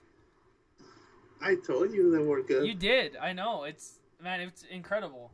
But that last scene is just so intense and so emotional, and like everyone's bringing it. Like you could just hear Stan just going like, "You gotta trust me, you have to," and Dipper's just like, "Why should we? After you lied to us multiple times," and then Stan even admits, like, because gravity also does fall. When you think about it, I mean, obviously it's a play on words. Gravity falls. That's an oxymoron because it's the same thing. But yeah, literally everything. Gravity is nuts. Everything is going haywire in this episode, and he's just like, some of these, you're going to hear a lot of bad things about me, and he tried to tell them this earlier in the episode. He's like, oh, some of it is true. That takes a man to admit, like, his faults, and he's like, I want you to know that everything I did was for this moment right here. And that's the thing. I think Alex Hirsch doesn't get, from what I've heard and what I've read online, I honestly think he deserves, like, credit as an a voice performance, like actor or whatever their official title is, because the emotion that he brings to Stan in that scene is some of the best voice acting I've ever seen in a show in general. But yeah, why don't, like Billy was saying, why don't we jump in? Like, let's just go. We'll speed around through all of the episodes and kind of give our rating of what we thought about that episode. So yeah, I got the entire thing on Wikipedia. Cool. I'm pretty sure you do as well. Yeah, I got IMDb up, so I can read. Let's start with number 1 was the tourist trapped, which we mentioned earlier. After finding a strange book in the forest, Dipper begins to learn about the dark side of Gravity Falls and suspects that Mabel's new boyfriend is a zombie. Raul, what would you rate that episode? A 10. 10, yeah, me too. I'll rate it a 10. I thought it was just a really cool introduction to the characters, and I love the twist, like you were saying. The second episode, The Legend of the Gobblewonker. Stan takes the kids fishing for the day, but they ditch him to search for the lake monster called the Gobblewonker in order to win a photo contest. I thought this episode was also really, really awesome. Yeah, I would give that episode a 9 because I was a little upset that the monster at first was Omen McGucket in a machine. I want to point out, we do see McGucket's son. I think it's the only appearance of his son. Oh, yeah. He's like, come on, Dad. You know, Tate McGucket. And Will Friedel's in this episode as well. Oh, yeah. That's Ron Stoppable, man. Or oh, shit, yeah, it is. You're a Boy Meets World fan. Yeah. You know him as, hold on. He's also Terry McGinnis. I forgot about that. He's Eric. Eric Matthews. Oh my god, yeah, he is. Yeah, it's crazy. Shit. But no, so that was that episode. Then the third episode, Headhunters. The kids discover Stan's collection of wax sculptors. Mabel decides to create her own, but when someone sabotages it, it's up to her and Dipper to solve the case. I like this episode a lot. I like Coolio. Coolio was cool as the wax sculptor. Yeah, I'd probably give this one like an 8. I give it a 7. Yeah, we'll give it like a 7 also. A lot of these are going to be like the like this. They're for me they're like more monster of the week. Yes, no, and that's I agree. I really think what was smart about season 1, really, and I was kind of saying it earlier, was like the fact that they do develop the characters. It just makes all of those moments in season 2 mean that much more because you're so invested already through season 1. So then the next episode, which is a really good episode, I thought, The Hand That Rocks the Mabel. This is the little Gideon's introduction, and you find out that he's obsessed with Mabel. And I thought I wanted them to kiss. I wanted them to become a relationship throughout the season. I think that would have been cool. I agree. I'm sorry. I also want Gideon and Mabel to be together. No joke, but like the face Billy just made in disgust when I said that was the funniest thing. So gross. He's such a creep. Oh, but like you know guys like that. I do. Sometimes the bad guys win. Let's see. The next episode was the Inconveniencing, which Raul mentioned before. That's when they go into the convenience store, and you realize it's just a whole bunch of grandparents who hate millennials. I thought that was a good episode. Yeah. I hate millennials too, so I related. Yeah, me too. I'm an old man. And I am a millennial. That's Yeah. very exciting. Hey, we're not we look like millennials, but we're not millennials at heart. Yeah, we are old souls. That episode I'd probably give like I give that one like an 8.5, 9. I like that episode a lot. I love the candy that Mabel gets. I want to try some of that. Oh, she's technically like on drugs. I know, I love scene. That's why I was also like, this is like Mabel on drugs and I'm watching Disney. This is insane. That was like one of the first things that I was like, wow, they're definitely pushing the boundaries. Onwards, Aoshima. That was a perfect segue to Dipper versus Manliness. This was another really good episode. This is when the Minotaurs showed Dipper how to be a man. And Mabel gives Stan a makeover as well. And the multiverse loves Ava. Multiverse does love Ava. I'll give it a nice. I give it a 7. Give it an 8. I liked it. An 8. The next episode. I forgot about this one. Double Dipper. This is when there was the big party. Oh my god, that was so funny. We get the introduction to Mabel's friends Candy and Grenda and Pacifica. Yeah. Yes. Wait, and then that episode was the one where Stan throws the big party to promote the Mystery Shack, and Dipper uses a strange photocopier to make clones of himself to impress Wendy. And this was kind of like the beginning of that relationship of you knowing that Dipper definitely has that crush. Or obsession. Obsession is probably a better word. It's not as bad as Paper Jam Dipper. Let's just say Oh my god, that was so funny. Yes. I was laughing my ass off during that. Like, that was so great. Paper Jam Dipper.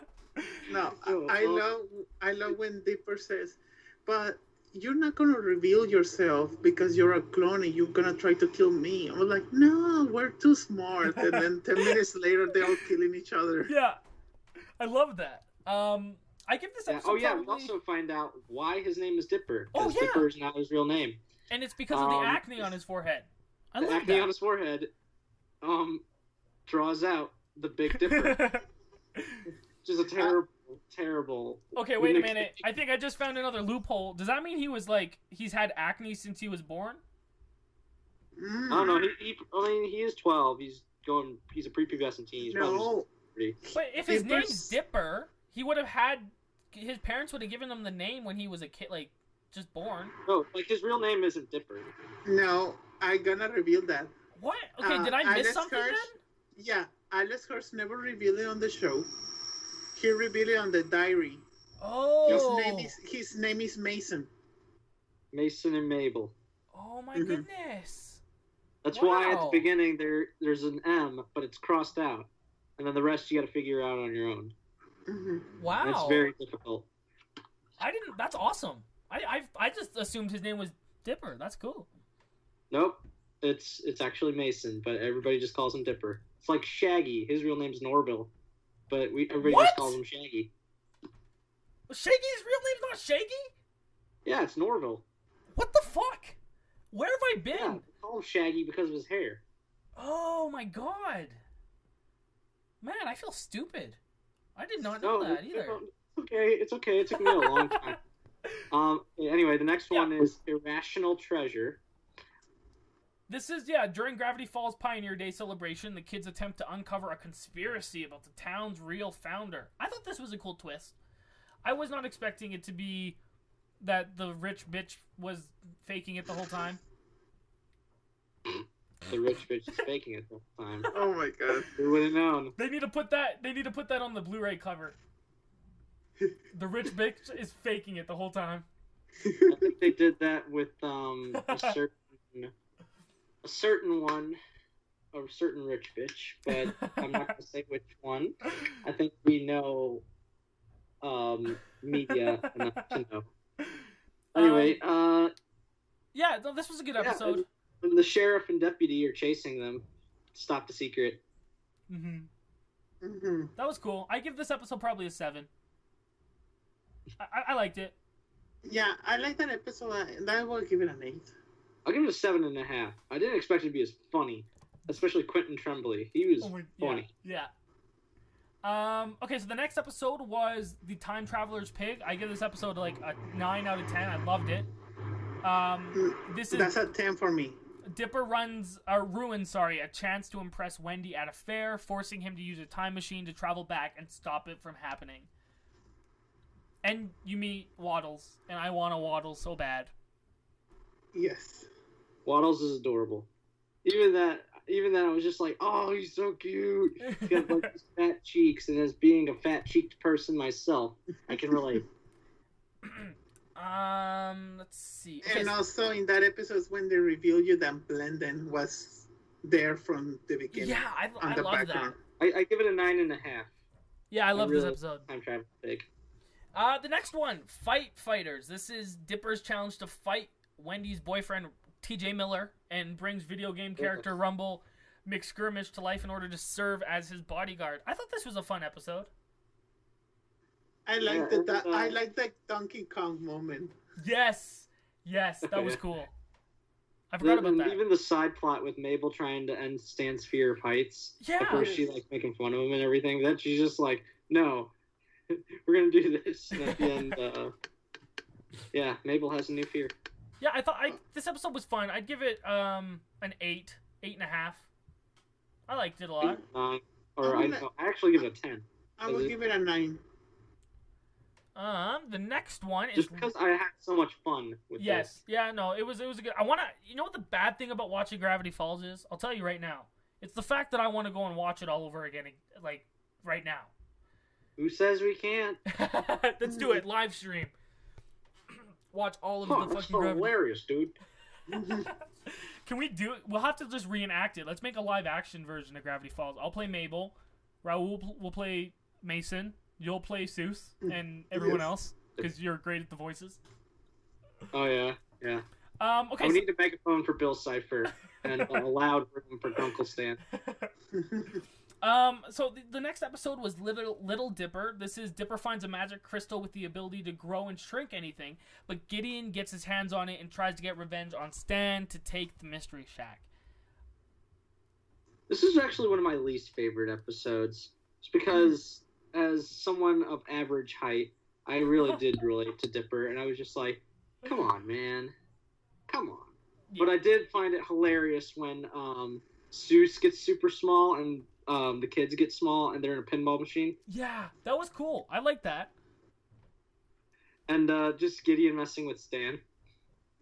Yes. But aside from that, it was just like, I still love the episode. I love every episode, but I'm going to give this one a 6.5. Yeah, I'll match that. That's what I'd give it. I'd give it a 6.5. It's fun. It just develops the characters a little bit more, but there was nothing really special for me. It's a good one. It's a good standalone episode. Yeah. I will give it an 8. Just for Gideon. Gideon. Fucking love Gideon. Yes. Okay, so the next one is Summerween. This is the Halloween kind of episode where there's a monster called the Trickster, and as Billy said earlier, he is just all the candy that no one likes, and I thought that was hilarious. That was so great. Candy corn, especially. Oh, I hate candy corn. I don't remember candy corn. I don't think I've ever had it. Well, it's a bunch of like all that organic crap that people try to give you. It's just so sad. But Seuss loves it. He just eats them in bulk. Yeah, I thought this episode was great. I give it a 9 because I thought I liked the whole Summerween. I want Summerween to be an actual thing. I want 2 Halloweens. A Jack-O-Melon. Yes. Oh, that was cool. I want a Jack-O-Melon. This is a 10. Just because that twist just makes the entire episode so much worth it. I laughed a good hearty laugh. Oh shit! I even forgot the next episode, Boss Mabel. This was another really good episode, I thought. To see Mabel in charge of the Mystery Shack and making the bet with Stan to see who can make the most money. I thought this was a really to see how Mabel performs as the Mystery Shack and seeing her slowly become more and more like Stan. I thought that was really, really cool. And also, I really like that episode because it was more Mabel focused. Yes. There wasn't a lot of focus on Dipper in that episode. Yeah, she's wearing the 80s women's gear. Yeah. With those giant shoulders. And, yeah. And the Waddles calendar at the end. Oh, that was awesome. That was so cute. I related to it a lot because it's just like real life. You want to do everything nicely, you want to treat everybody nicely, but eventually you're just going to become very cynical and cranky, just like everybody else. Yeah. Oh yeah, and Stan almost wins Wheel of Fortune, but he doesn't know manners, and that's what basically causes him to lose. He can't say thanks. Yeah, that was cool. That was a good episode. I give it a 8. I'll give it a 7. That's a 9 for me. I really like that episode. I'll give it a 7. Oh shit! I keep forgetting that even the next episode, Bottomless Pit. I like this episode a lot too. This was when Dipper... Oh, this is where the pinball story is, and I was confusing episodes because they did end up getting trapped in the pinball. Mm-hmm. I guess that's why I don't like Little Dipper as much. Okay, yes. For me, that Bottomless Pit episode, I like that episode, but not that much. For me, that's a weak episode. Yeah, it's like... It's a very interesting concept. It's like one of two that they did multiple stories with, and they're just one-off stories that don't matter to the overall story whatsoever. Mm-hmm. Like, the first one is Dipper takes the voice thing after they make fun of him from his voice cracking, which is also something I hate my voice. I can tell you that's a real thing. Yeah, I hate my voice too. Story, which was my favorite. And Mabel gives Grunkle Stan truth-telling dentures. Because he constantly lies. That ultimately bites him in the ass. They're like Twilight Zone episodes, essentially. Yeah. Mm-hmm. This reminded me of like the Simpsons Treehouse of Horror type episodes, where it's like different stories throughout. I thought it was cool. What was this? Sorry, you have to refresh me. Is this the episode where you see the thing fly into the pit as well? Or because fly into the pit? There was something. Oh, shit, I'm forgetting. I'm blanking. But at one point in the series, the box, something falls into the pit, and then they reference it. Oh yeah, Mabel. Oh, this is nothing. Just my box of deepest, darkest secrets. Yes, yeah.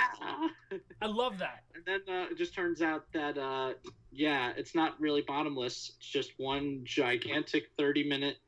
Right. Reminds me of Ragnarok when Loki's just like, I've been falling for 30 minutes. Oh, yes. That's where he was. He was actually in the bottomless pit. He was at the bottomless pit in Gravity Falls. Yeah. That would have been an interesting crossover. That's a good theory. There we go. We need Avengers Gravity Falls. That's what... Loki and Bill Cipher. Oh my god, can you imagine that? Thanos and Bill Cipher. That's Holy shit. They would just be double-crossing each other. This episode I'd probably give like an 8, another 8. I thought it was fun. I like that. I'll give it a 7.5. 7.5. That will give it a 7. This next one was okay. This is the Deep End. It's the hottest day of the summer and opening day of Gravity Falls Pool, and we meet Mermando. I like that one. I liked it. It was fine. I found Mermando to kind of get a little annoying. I didn't like Free Willy Mermando, or it reminded me of Splash. With the mermaid and everything. I didn't like that part of the story. What made it was the lifeguard, just how intense he was. yeah, I love that. He's just like, I think he eats his whistle. And he's like doing push-ups, and he's just like... It's funny because... And that kid in the pool prison, he just... Oh, yes. That's another joke. I'm like, oh my god. He's like trapped. He commits to it. Oh, it's so good. Stay in the hole, huh? No, that poor kid. They put out that he was there the whole year. Oh, God. See, the show is dark. It has a lot of good dark humor. I give this episode a 7, I think. I will give it an 8. I'll give it another 6.5. It's another one of my least favorite. Along with Little Dipper, it's one of my least favorite. On season 1? That's not saying it's bad. Terrible. No, but it's just... saying that they're not as good. Well, when you have like I think with Gravity Falls is like the best episodes that they do are literally like some of the best television of all time. So it's hard to compare with like Lost and The Wire and all that shit. And I'm willing to bet my reputation on that. Oh, easily. Me too. This show is is great. So the next one, let's see. This is an interesting one.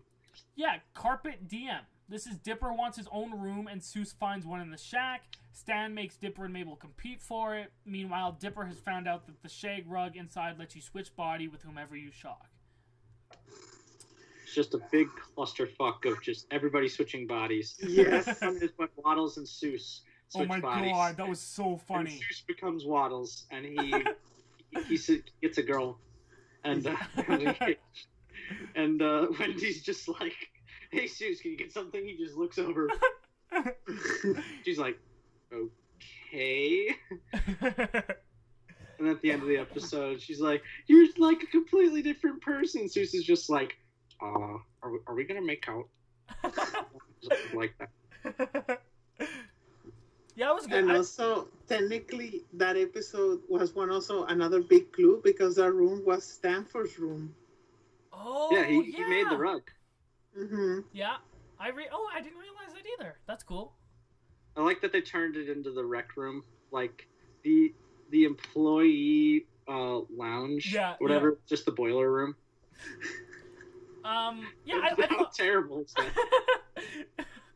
I mean, like, it made, the one thing, that was the thing, though, with Stan. The thing I loved about his character is he was kind of cheap.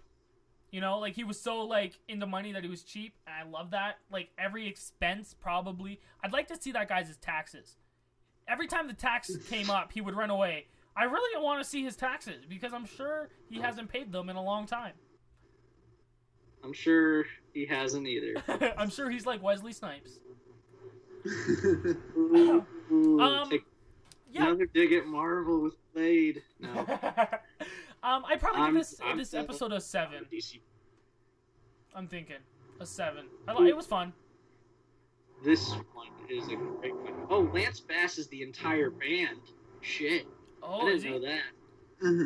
Yeah, it says Lance Bass is several times. It's just him. Oh, wow. I did not know that. I know he was one of. Yeah. I know he was like voicing it, but I didn't know it was him. Well, this is awesome because Disney is known for creating these boy bands. Anyway, let's get to. That episode you were talking about, Boys Crazy. Episode 17. This is when Mabel discovers that her favorite boy band is actually a bunch of imprisoned clones. She sets them free, only to decide to keep them for herself. Dipper is convinced that Robbie plans to brainwash Wendy with a secret message. I like this episode a lot. I love the whole boy band metaphor with like the fact that they're just put through a machine, you know? I love that. Yeah, and just them trying to drink water, that gift is amazing. Yes.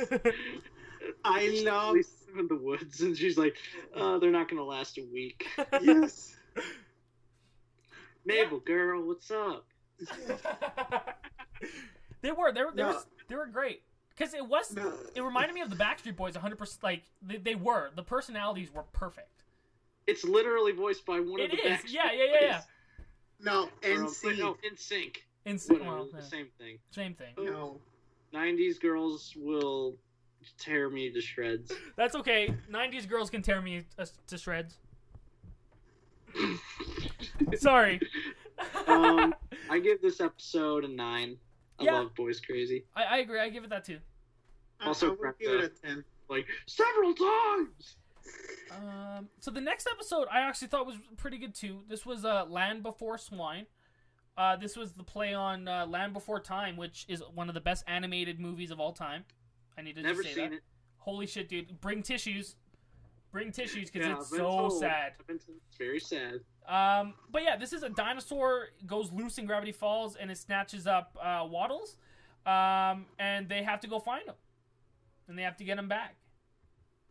Oh, I love the commercial in the TV. you can buy this, and also holds pigs. Did I tell you that it holds pigs? No, I like this one because there's like Seuss and Dipper. We never really went into their friendship. Yeah, that's true. Like, you know, these guys are like really, they get along because Seuss is just a lovable guy. But yeah, he can be sometimes a little dim-witted, like in the best way, or just like he has good intentions, but they fail spectacularly. Yeah. And Dipper is kind of fed up with that. You know, he's like, Mr. Everything has to be precise, everything has a reason, you know, that guy. And Dipper and Mabel have some problems because Dipper's not as attached to Waddles as Mabel is. Mabel loves Waddles just as much as her brother. Like, that's her best friend. Mm-hmm. Really think about it, and that's very true to many people with their pets. Yeah. Yeah. I give this episode a 9. I liked it a lot. I like the jokes with the baby pterodactyls as well. I was also like, holy shit, there's dinosaurs now? That's also... That was one thing I just realized also while watching this is one day I want to make an animated show because I feel like Alex Hirsch, he was just sitting down, he's like, what would I want to do? And he lists everything ever in a show, and he just did it with Gravity Falls. Like, yeah, I love the dinosaurs. That was cool. Yeah, I'll give it a nice 8.5. I will give that one an 8. So then we're going on to the last 2 episodes of season 1. Dreamscapers, which is Dipper, Mabel, and Seuss go through Stan's mind to defeat a tricky demon summoned by little Gideon. And Gideon Rises, which is when little Gideon takes over the shack. Dipper and Mabel try to defeat him. These 2 episodes are fucking incredible. 10 out of 10. Oh yeah, me too. 10 out of 10. I like Gideon Rises more, but Dreamscapers is amazing. Because we get some more sympathy for Stan. Yeah. And we get the introduction of a fellow Bill. I know, Bill is he's one of the best characters in the show. And just because he can be scary sometimes when he does that intense voice. And like, you know that this guy is very, very old. You think he's just a trickster. He's a lot smarter than everybody thinks he is, which he uses to his advantage. Like, he's got a top hat and a cane. That's silly. That sounds silly. He's a triangle with a giant eyeball. Hey and guys, no mouth. He just glows. Remember, reality is an illusion. The universe is a hologram. Buy gold. Bye. I love that. Remember, the universe is a hologram. Reality is an illusion. The universe is a hologram. Buy gold. Bye. Hey, I'm not an impressionist, so I can't do that. And he's like, how about I just rearrange your face? Oh no. And also another thing that I like to see on the background in Dreamscapers, when you see Seuss and Dipper and Mabel walking through the mystery shack inside of Stan's mind, you can see on a corner a pair of wing sets that is broken.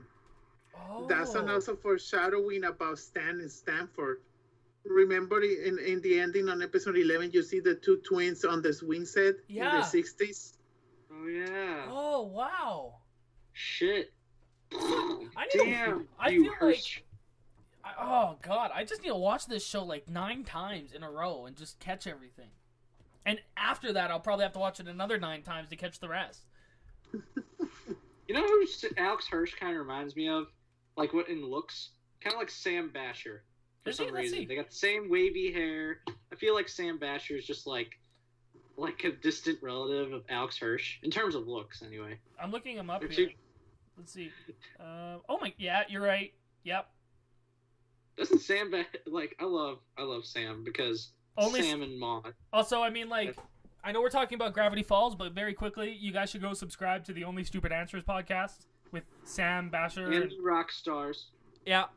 Oh, it's as well as Geek Bomb. Just they're all connected. So. But yeah, no. That was season 1. Season 1 of Gravity Falls. What were your guys' just quick recaps of that season? I like it a lot, season 1, especially. That's a thing I remember that I told you before you began the show, and you just said it multiple times. Season 1, even though it's very episodic, it's very important to see because you get to know the characters. Because in season 2, everything goes crazy. You see all those storylines getting closer and closer to the end game. Yeah. And that's the thing that I like the season 1 the most. It parallels a lot of season 1 of Supernatural. Because Supernatural was the same thing. Season 1 was very episodic, and then the season finale was resolving the first things that they set up in the pilot, and season 2 was answers and answers that they were set up since season 1. Oh. Yeah. It's like season 1 of any show. But unlike a lot of season 1s and shows where a lot of them, like even in Parks and Rec, the first season is not that good because they didn't figure out their stride. They didn't quite get there yet because it was a new show, and you can forgive it for that. But it finds its stride pretty quickly. Oh, definitely. It is definitely the first part of a 3-part series, a beginning, middle, and end. And the beginning ends with the revelation that, like, Stan is up to something. He knows way more than he lets on. And you find out what's behind that vendor, which was in the pilot. That's awesome. It was a great, Gideon's a great beginning antagonist, really. I agree. He was a good Loki. It was he was a good, like, establishing villain for the season. If you want to call him a villain. They kept him around. Yeah. They didn't just kill him off, but they developed a relationship with him, and like they developed his character.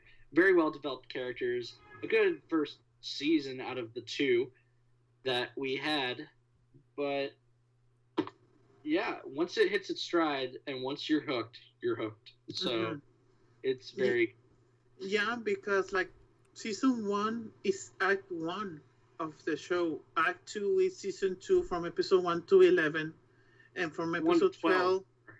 1 through 12, and then from episode 13 to 20, that's the final act, is the third act of the whole storyline.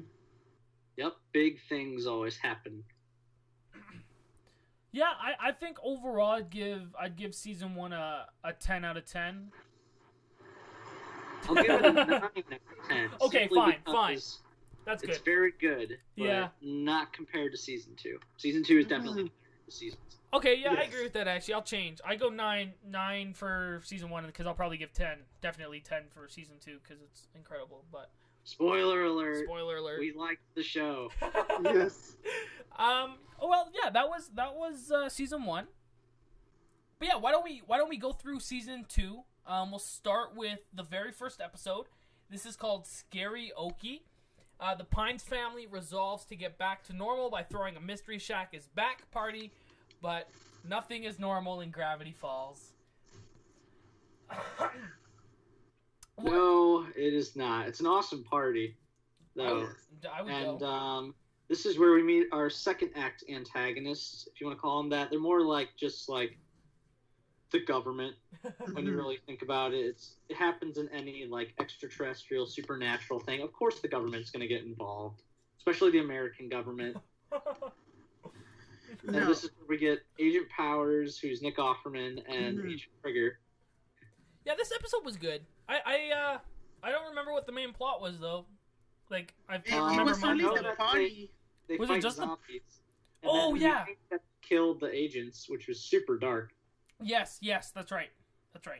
I mean, they lived, but still, they end up defeating zombies by singing karaoke. That's right. This is actually probably one of my least favorite, along with Little Dipper and shit. I'm trying to remember the other ones. Oh shit. Probably for me that the merman one was also a little weak because that beginning of that episode when you see him starting the portal and then he says I need to steal, like no one needs to find out, and also a lot of clue.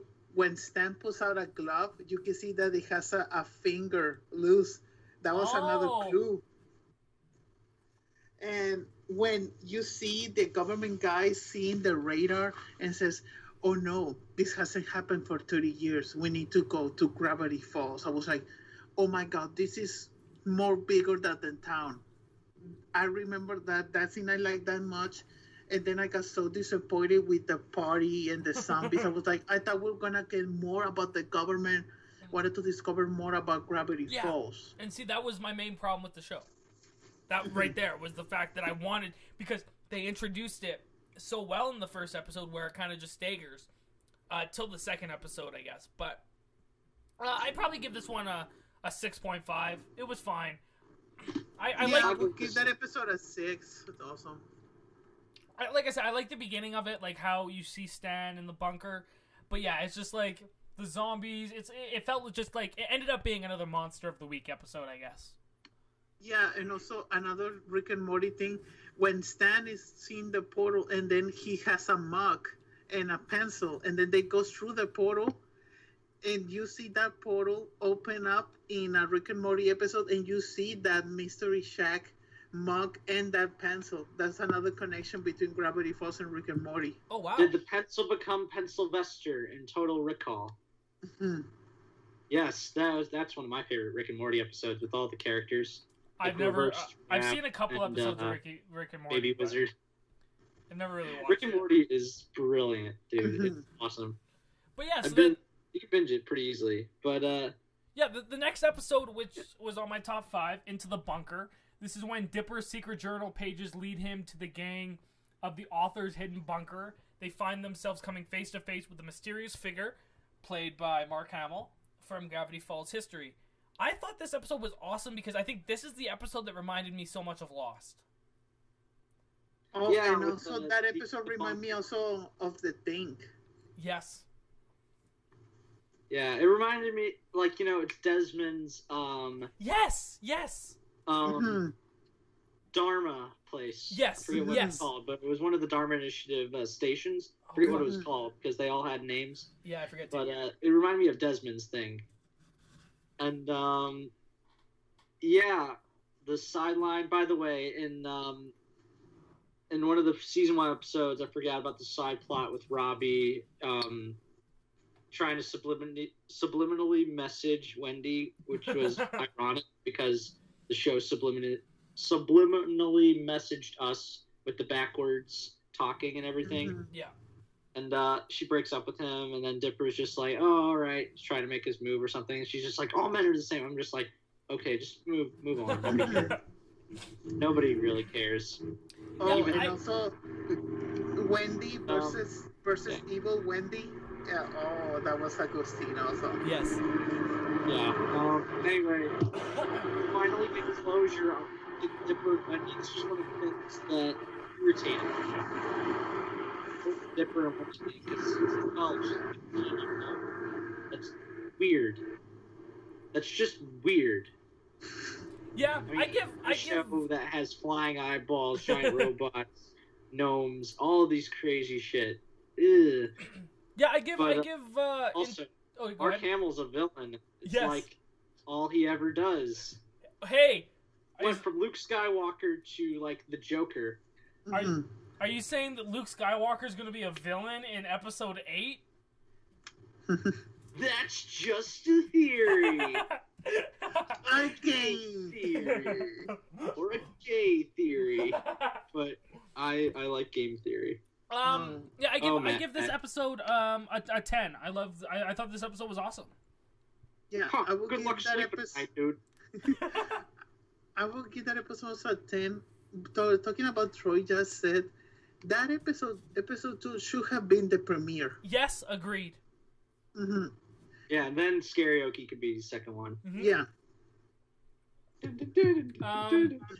Then we have episode 3, which is the Gulf War with Patton Oswalt.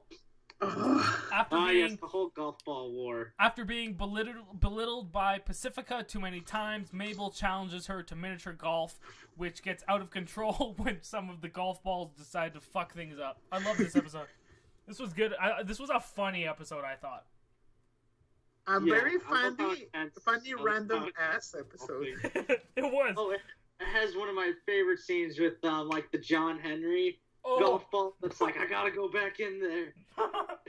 and it's like they really go dark with it. Like he dies and everything. Yes. I'm like, oh god, that reminded me of John Henry. Like that whole myth and everything. Yeah. I love that moment that you think the giant blue golf ball. That he's dead. I was like, oh my god, I love it. And then it's just like, it's taking a while for this golf ball going through. No, and I think that I always pick on of a lot of episodes. You always notice like the gnome in episode 1, Gideon, that golf ball guy, a lot of villains that were only for one episode always says, I'm gonna get back for this, I'm gonna get you back. Always a lot of villains say that. Mm-hmm. A lot of them did come back. That's the thing. They come back. They weren't really antagonists, but they did come back. These guys do not. The Lilliputians or whatever, the golf ball people, where everybody is competing for the "You Rock" sticker, or I forget what it was. Like, your number 1 sticker. And then Mabel's just like, okay, that's it. Rips up the sticker. They all try to kill her. I also love the kill her. And I love the dig when Dipper and Pacifica are in the car, and he's like, oh, I thought you guys were known for not being the true owners of Gravity Falls or whatever. There was a couple good jokes in there towards the whole whatever episode that was that I liked as well. Sing it in the car. Yeah. Susan Stan. Oh god. I'd probably give this episode I'll say an 8. It was good. I liked it. And Patton Oswalt, you can never go wrong with him. Can't go wrong with Remy from Ratatouille. I agree. Yeah. I'll give it a 7.5. Oh yeah, the last one, the Into the Bunker. I'm gonna give it a 9 but I did like the closure. Yes. With Wendy and Dipper. Mm-hmm. And the shapeshifter was a good villain. Yeah, I would give the golf one an 8 because I wanted the golf balls to be back in the finale, and they weren't in the finale. That would have been cool. Next one is one of my top 10 favorites. So this one's Sock Opera. Yeah, this is close by, and this was cool too because they mentioned that they find that laptop, and then it takes them. Literally, he says it's going to take a couple days to do, and then 2 episodes after is when they bring it up again. I thought that was pretty clever. But yeah, this was when they were close to unlocking the author's laptop. Dipper is visited by Bill, who wants to make a deal, and Mabel puts a puppet show on to impress a boy. I thought this episode was pretty great. Oh yeah, Gabe Benson. Like this is all amazing because Alex Hirsch actually has a twin sister named Ariel. Oh. Not the Disney. Coincidentally, a Disney princess name. But did you know that all the boys that Mabel has a crush on were actual guys, apparently? Oh my god. Yeah, and Alex Hirsch just put their names in. And then his sister's just like, why are you doing this? He's like, what? I don't know. Yeah, the sweater thing is also about her real twin she loves boy bands. That's also from the real twin sister. Wow. A lot of things from Mabel are from the real Ariel Hirsch. Forgot to mention about the sweaters. The sweater in the season 1 finale is a sundown, indicating or foreshadowing that the series will be taking a much darker turn. Wow. Also, the sweaters also change every single episode. No sweater is the same. Wow. Yeah, what? Like in episode 11, the sweater is a key. Yeah. It's all very deliberate. And that was another thing I want to mention. Gabe Benson's actually voiced by Jorma Taccone, which is one of the one of the guys from Lonely Island. Oh yeah. And Jorma's like hilarious. He does most of the directing actually for the Lonely Island. I think he directed him and Akiva are the directors. Yeah. Andy is like the face. And Popstar Andy Samberg is the face. Yeah, and Popstar Never Stop Never Stopping is super underrated. People should watch that. They should have seen that more. But there's also great jokes. With my favorite is Puppet Dipper, just because he looks hilarious. I was like, he's got Raul's hair. It's like super curly and everything. Just like, and she's just like, I can't take you seriously. And he's like,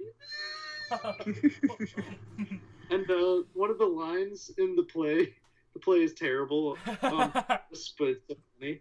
She's like, "Oh, I want to sing," and she makes Dipper perform it, and he's just like, "Oh, you want to sing and make out at the same time?"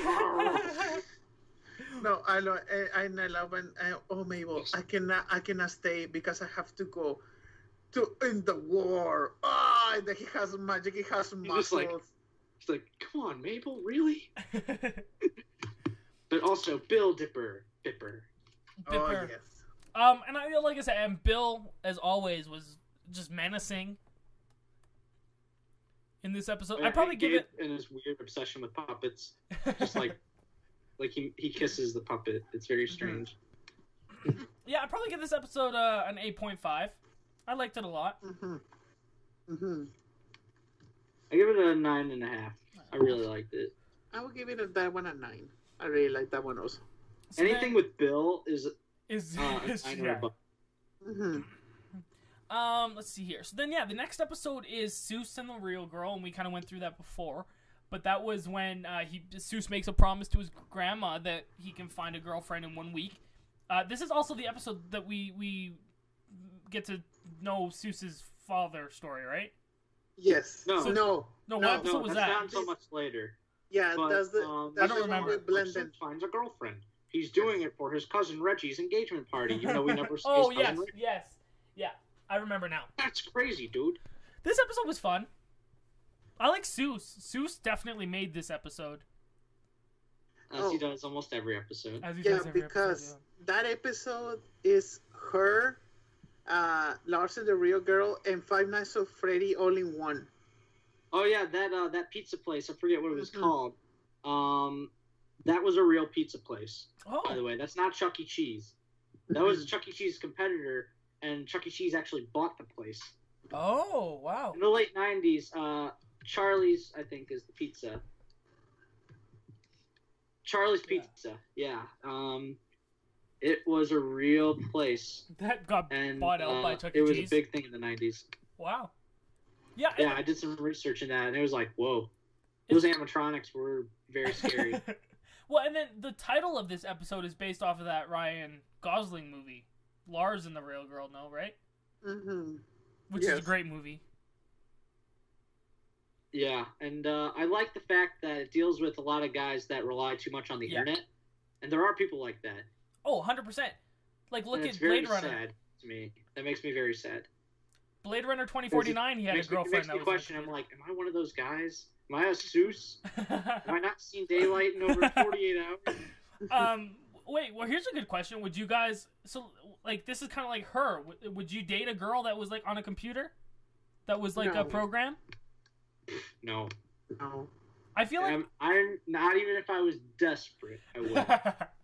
No, I feel like it would be fun. You know, it'd be fun to have, like, a computer person to talk to tell your secrets to. But, yeah, I could never be in a relationship with one. Yeah. It would be cool to have as, like, a cool, like a Siri or something. Yeah. I would want a Samantha from her. I mean, if it had Scarlett Johansson's voice, then hell yeah. So pretty much we want... I'm gonna lose all my nerd credit here. Fuck. What's Tony Stark's Iron Man's Jarvis? Jarvis, thank you. Mm-hmm. We all want a Jarvis, is what we really want. Because I have similar facial hair to Mr. Stark, I must know these things. Yeah, no, I thought this episode was, it was good. Yeah, I really like that episode. That's a 9 for me.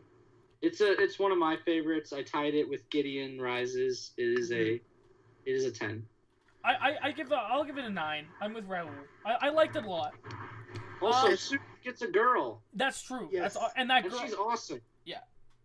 And also, the abuelita, I love that joke. She says, oh, seeing Sue's like, that's my telenovela. And Raul, when I watched it... She kind of looks like Jillian Bell. And when I watched this episode, like, now that I'm, like, remembering, I remember, like, hearing that joke, and I did think of you, Raul, when I heard it.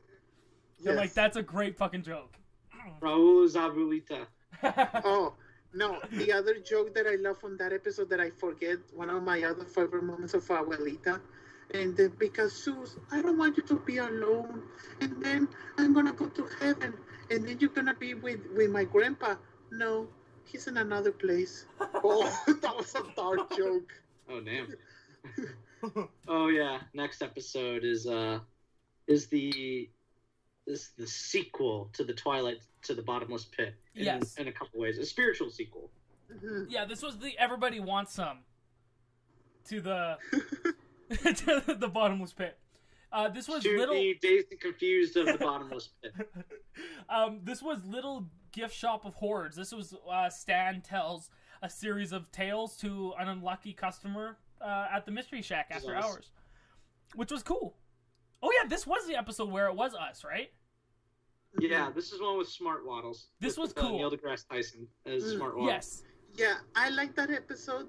The only story that I don't like is the witch that she loves hands.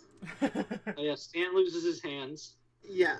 Oh, yes. That was a weird ending to the episode. Like, she gets a boy. No, I like the ending in that episode when you see the audience trapped in a glass thing, and Stan says, "You should have bought something." I was like, "This is very Twilight Zone thing." That ending, I really liked it. I didn't like Hands Off. That was probably my least favorite one. I loved Aberconings, which was Waddles eats the mushroom. He becomes super smart. But then, like all great science fiction, he realizes he's too smart. And then he becomes Waddles the Adorable Pig. Because he was so smart that he shunned Mabel. Yeah. Unforgivable. Yeah, I'll probably give this episode... The last one is probably my favorite because I love stop motion. Oh, that was cool. Oh, yeah, I forgot that story that was there. Yeah, Mabel is afraid of claymation. Who knew? Yeah, I'd probably give this episode... Like, she's terrified of it. I'll probably give it a 7. I thought it was... I don't know. It was cool. It was just... there was nothing special. I will give that one an 8. An 8? The lowest I'll ever go is a 6. Oh, easily, That's probably just Little Dipper. That's probably my least favorite episode of the series. Ooh. Actually, and that's... Troy hasn't mentioned my least favorite one. It's still ahead. Okay, here we go. I hope it's not the next... I hope it's not the next 2 episodes, because I thought these episodes were fantastic. That's Society of the Blind Eye, which you mentioned before. That's Dipper and the gang discover a secret society that has been erasing memories of the citizens of Gravity Falls. And then the episode after that was Blendin's Game, which was the Blendin returns to face off with Dipper and Mabel in a futuristic battle that could trap them forever in time jail. Both of these episodes to me were awesome. Yeah, and like the Society of Blind Eye, when I said that was a 10 for me, but the Blendin's Game, that's a love letter to Tron. Oh yeah. It's a love letter to those, like, Battle Royale and everything. Also, Time Baby is just great. That was great. Yeah. I love Time Baby so much. Just his head is so huge and scary. That was another thing where I was like, hilarious. That was another thing where I was like, what the fuck is this show? Like, there's this big baby that time travel. Like, this was another one of those things I was like, Disney definitely is on acid right now. There's a bald guy in a gray tracksuit that travels through time. And he sounds like a 12-year-old. Or he sounds like a 10-year-old. Yeah, I'd probably give... I like... the Society of the Blind Eye is definitely better for more character development for Old Man McGucket. Like, it's tragic. But it is. It's also... Like, all the episodes are very funny. They all have fun moments, and I always try to point them out. That ending on the Society of Blind Eye, seeing Old Man McGucket's memories, that's when we start to get real answers of the main mystery. Yeah, I shit you not. I went throughout that entire thing. I'm just like, oh man. Oh. And then was it Blendin's Sucks. It was. And wasn't it Blendin's Game? Was that the one with Seuss's father? Yes, that's the one with Seuss's father. The infinite pizza. The only he can eat. Oh, yeah. I want one of those. That is a good wish. That is. That's an awesome story of Seuss, because they're just like, you think Seuss would love, especially Seuss would love his birthday, but Wendy's just like Dipper says, oh, happy birthday, Seuss, but of course, something happened to Seuss. Because his dad never showed up. This was so sad, man. I cried through this entire episode. And Wendy's just like, hey, dude, Seuss doesn't like that. And we find out why. And it's just like, also, kid Seuss. He's just as lovable as when he is now. Yeah, it was... Man, it made me love Seuss even more than I already had after that episode. Because I connected with him so much. Because we forget that this is actually made for children. Is it? Wait, what? I mean, it's on the Disney Channel, but it's one of those kids shows that transcends being a kids show. I'm using air quotes here. Because, like most shows, they don't give the extra effort. No. Mm-hmm. And just give the extra effort to be just good for all ages. Yeah, I love the moral that he's like, I don't need my dad. He's a dad. If he wanted me, then he would have actually come and made the effort for it. Because you guys are my family. I'm like, I'm like, oh my god, that just also hit me in the heart. That's why Troy, that Billy just said, it goes back to episode 11 of how he defends Dipper and Mabel, even though he loves Stan even more. Yeah.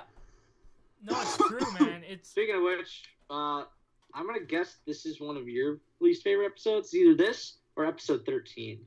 Yeah, well, so the next episode is... and sorry, just before we go there, I'd give both of these episodes a 10, the last two. Oh, yeah. I give Society of the Blind Eye a 10, and it's one of my top 10. And I give Blendon's Game a 9.5. Yeah, both very, very good. But yeah, episode 9, I actually fell asleep. I had to rewatch this one because it was one of the boring. Worst episodes of the series. And this is the Love God. This is after seeing Robbie's sadness. sadness. That one. Yeah, that's my least favorite. The one I guessed would be.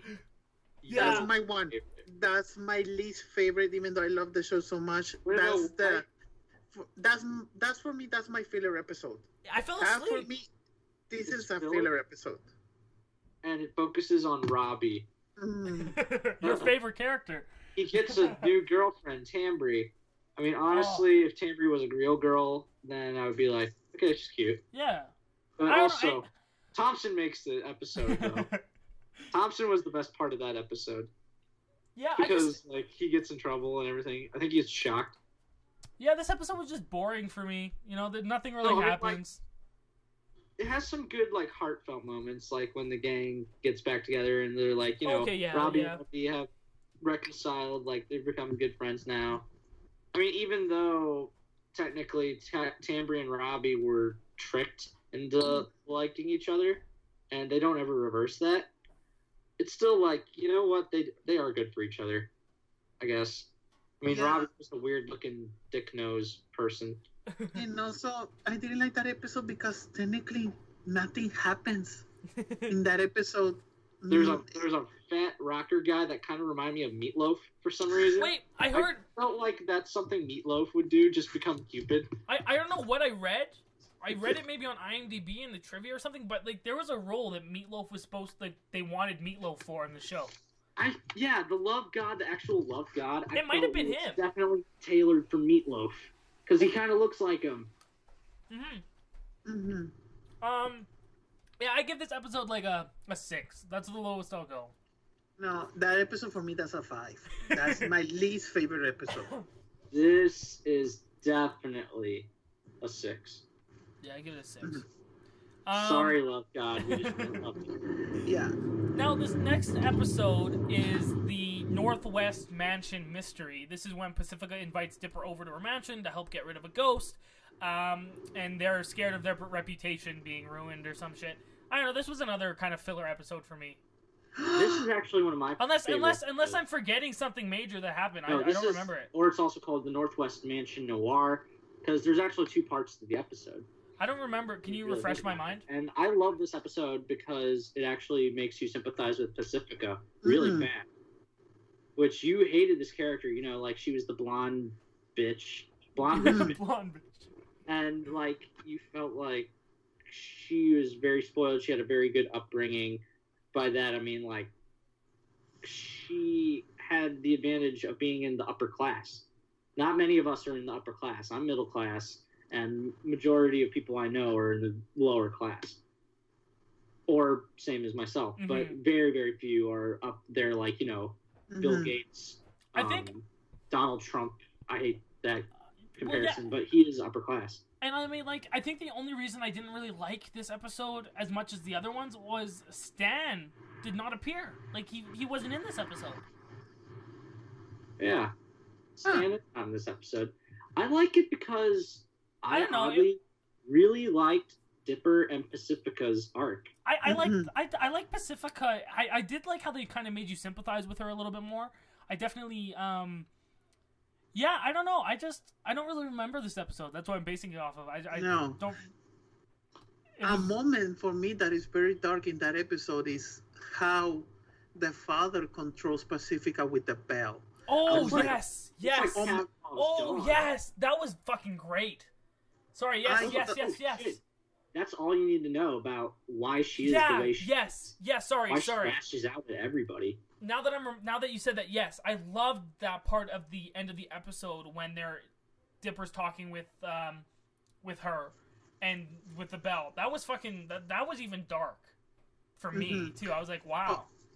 Oh, talking about connections, Troy, remember in episode Into the Bunker when the creature says, "Oh, you're never gonna find who the author is, and Dipper, this is the last thing you're gonna do." And then he's screaming like Dipper like this, "Ah!" Yes. In episode 10, Dipper turns into wood, screaming at Saki like the shapeshifter died. Oh. Good luck sleeping that night, dude. That's another big connection because maybe the shapeshifter could see into the future, but only saw until that episode. Well, and then and Dipper did not sleep that night. According to the journal, he did not sleep that night at all. But well, and this was also the episode where McGucket warns Dipper at the end, right?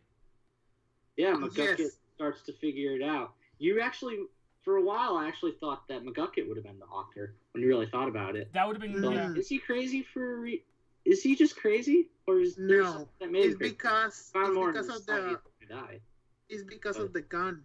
Yeah, of the society. He invented, by the way, or it was either him or Ford invented it. I know one of them did. No, Ford invented it. Yeah, Ford invented it. No, sorry, McGucket invented it. Oh yeah. To forget about Bill. Yeah, you can't forget about Bill's. And so, yeah, technically McGucket is his fault because that's why he become crazy is because what he saw of Bill in the portal, that's why he invented the gun and the society was created. And I mean, like, and segueing that on, I'd probably give this episode let's do a 7.5 because I love the moment at the end. Oh yeah, there's also the subplot with Candy, Grenda, and Mabel. They fight over the German prince. Let's just ignore that. Some great comedic moments from Grenda. She's awesome. She's just like super strong. She's got these enormous hands, and the voice is also. I forgot to mention both Grenda and Abuelita are voiced by a man. Oh wow! Yeah, Abuelita I did not expect. Grenda I knew. Yeah. I mean, there's no way a woman would sound that hard. Yeah, for me, episode 10, the Norwest mentioned as a 10 for me because it felt like a supernatural episode. Yeah, it did with like the house thing. It was a haunted house. You seen the backstory of the villain, the villain of the week that it was the ghost. Dipper was the Winchesters. He was both of them. He was both of them, and Mabel could be Castiel. Mabel is Cass, just trying to get a boy. Yeah. What would you guys rate this episode? 10. 10? A 10. I really like that episode. Okay, I wrote it down. I'm gonna rewatch this episode. I feel like it's funny. There was my number 6. Yeah, especially I like the animation when the animal starts to drip blood. Oh yeah. I feel like the Love God and Northwest Mansion Mystery, so episode 9 and 10. I feel like these were the ones where I wasn't paying as much attention. I don't know what I was doing. So I'm gonna rewatch these. Well, especially the Northwest. I'll rewatch that episode. But that's episode 10. Why don't we get into 11 and 12? Because this is where we get to geek out a little bit more. You all know by now what. Yeah, episode 11. Was there anything in the background that I missed? Was there anything like cool in this episode that was other than like the obvious ending? No, in this episode was more like psychological because it was to discover more about Stan. I actually like that this is one of the greatest episodes of television. These are two of the greatest episodes of television, especially not even just kid shows, of television I've ever seen, and I've seen a lot. And I say this sincerely. It's not so smart that it becomes pretentious. It's smart in the best possible way. Yeah. Mm-hmm. Like, I love the art in this. How it progressively, the day is at a sunset. It progressively gets darker as the episode goes along. Mm-hmm. And they did that on purpose. I know they did that on purpose. Oh, yeah. Mm-hmm. And that final scene is one of the most intense of the series. And again, just the one image of Mabel throwing her arms up, down, with just floating up. She's trusting her life. She's trusting her brother's life. She's trusting everything she knows to this guy who may or may not be telling the truth. And you really don't know if he's telling the truth. Yeah. He gets there just in time as well. Mm-hmm. Yes, that too. This is the end of the second act. Mm-hmm. With the huge reveal of who the author actually is. And then, to top it off, you find out the backstory of Stan, which is one of the biggest unanswered questions of the series. You didn't really know much about Stan up until this point. There's a lot of trivia for A Tale of Two Stans that I found. Like, there's a lot of good. Like, the original broadcast of that episode was completely ad-free, which I find interesting. It was just aired. That's cool. Yeah, there's no way you can put ads in it. That's also very true. Yeah. Also, this was also the episode where the coat pocket picture was added into the intro at the beginning of Stamford. Mm-hmm. Oh, also, it's saying Mabel is wearing the same sweater from the previous episode in this one. Yeah, because it's the same night. What else does it say? Oh, and also episode 12 we get the moment. Stan swears. I mean, we don't hear it, but he's just like, "Oh yeah, what? This is a camera. Yes, Nobody's you're around." looking for Mr. Dunway? Yeah. Yeah, just get in and ask for him. Okay. He's like, "Oh, son of a, oh yeah, nobody's around, so I can actually say it." Well, and I liked also in A Tale of Two Stans. This is one of the episodes where it kind of hints at Dipper and Mabel. He's on that car. It hints at Dipper and their relationship not being as perfect as it might seem. You know, Stan was not what he seems. That was a constant saying in the episode. Stan is not what he seems. Whether it was good or bad, that is entirely up to you. And I love that. Yeah. Alex Hirsch and the creators and writers of Gravity Falls, they trust the audience to interpret it any way they want before they pull the rug out from under you and it's like, oh surprise. Shit, yeah. When they're like, is one of us gonna faint? And Susan's just like, I am so on it, dude. Now, me, in episode 12, when it begins, when you seen the twins on the beach, and then they put out their names, and then when you see the present, and when the thing that Sue says, I was like, Dipper says, what happened between you and your brother? And what happened? What do you build this portal? And we need answers. And then Sue says, yes, Stan, we need answers. I hope this aligns with my fan fiction. I was like, that's so me. That's me. Also, that would be me in that situation. And that was another thing. After, talking about the 3 acts, A Tale of Two Stans, what it kind of also starts is, I find that Dipper kind of becomes the audience. Mm-hmm. You know, because he's always, every chance he gets, he's like, okay, give me answers. Like, I need to find out what's going on. You're here, and there's so many times where Stanford's just like, trust me, I'll tell you when I tell you, but we don't have to worry about it. I love that. But you don't know whether to trust him. That's what's great. Yeah. You'll cup my car. I also love for the best series when but I was actually just gonna comment. He read my journal, and he's like, I haven't just read your journals, I've lived them. I mean, like, he's freaking out. Like, that was awesome. Okay. Alright. And then I began to keep a journal. Yeah, I give, I'd probably give... I get excited. Journals. Began to keep a journal. Yeah, I give both of these episodes 10 out of 10. I love them. Absolutely. No, for me, those 2 episodes are an 11. Okay. 11. 11. Turn it up to 11. Yes. I give this one Millie Bobby Brown out of 1 Millie Bobby Brown. Bitchin'. So then let's jump into the next episode and we'll kind of go through the last act of the show. We're going through the Return of the Jedi, but oddly enough, it is not as cheesy as Return of the Jedi. Well, no. It's a lot more like Empire when you really think about it. That's true. Episode 11 enters where the Empire Strikes Back of Gravity. There's no fucking Ewoks either. I love Ewoks, but that was a marketing ploy. Oh, definitely. So Dungeons, and more dungeons. This is Dipper finds an unlikely friend to join him in his new obsession, a nerdy board game called Dungeons, and more dungeons. I love the development between Dipper and Stanford in this episode. Yes. We get an episode with Stanford, and they're both huge nerds of doing obvious Dungeons and Dragons parody. Having played Dungeons and Dragons myself, I can tell you, it's so good.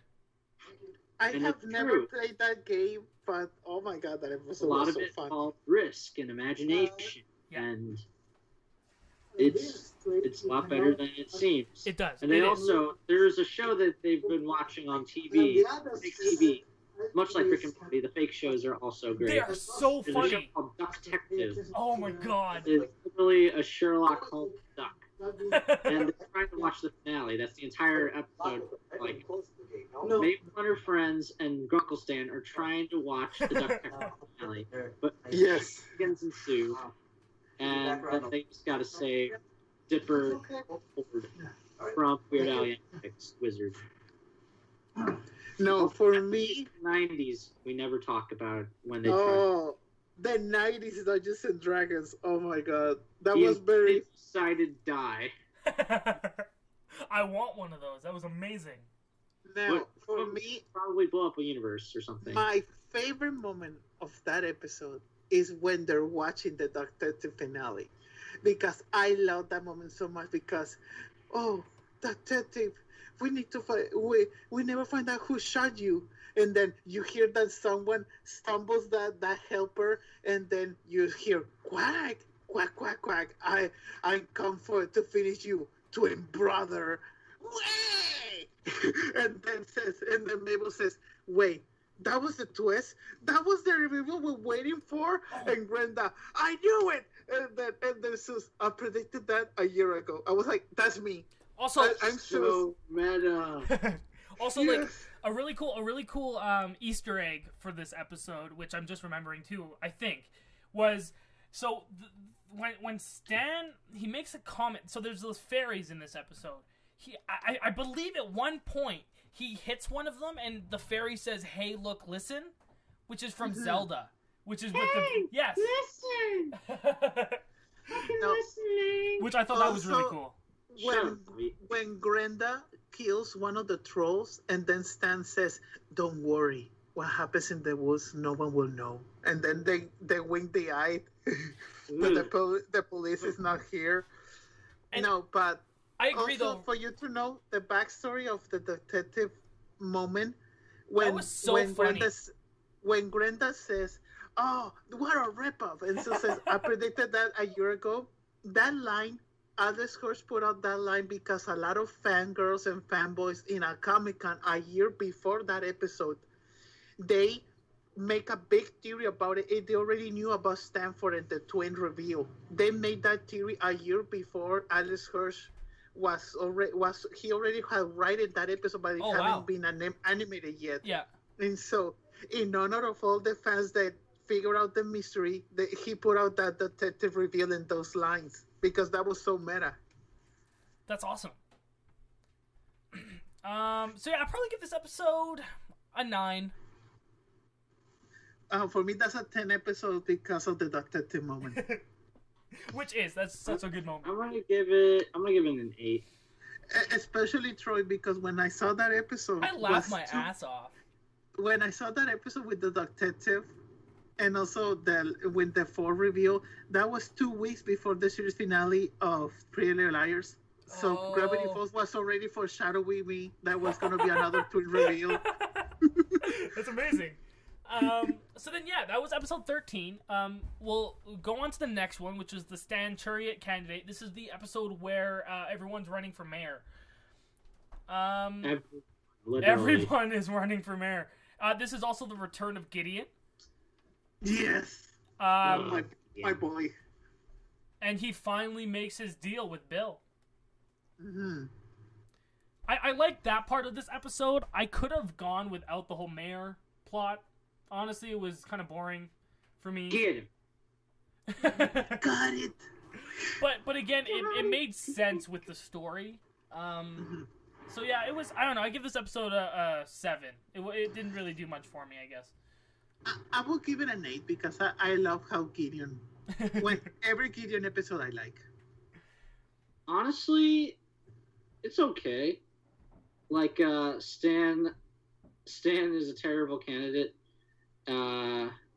Like he's a complete idiot, much like somebody we knew, or something this country knew. Wink. It's good political. No, anytime there's like a mountain or something, it always reminds me of North by Northwest, which is, I believe, what they were parodying. So anytime they can fit Hitchcock into a kids show, or Hitchcock into anything, that's for me. For some reason, Richie Rich. You know, yes, I was gonna say Richie Rich. Oh man, are they gonna blow up somebody's face?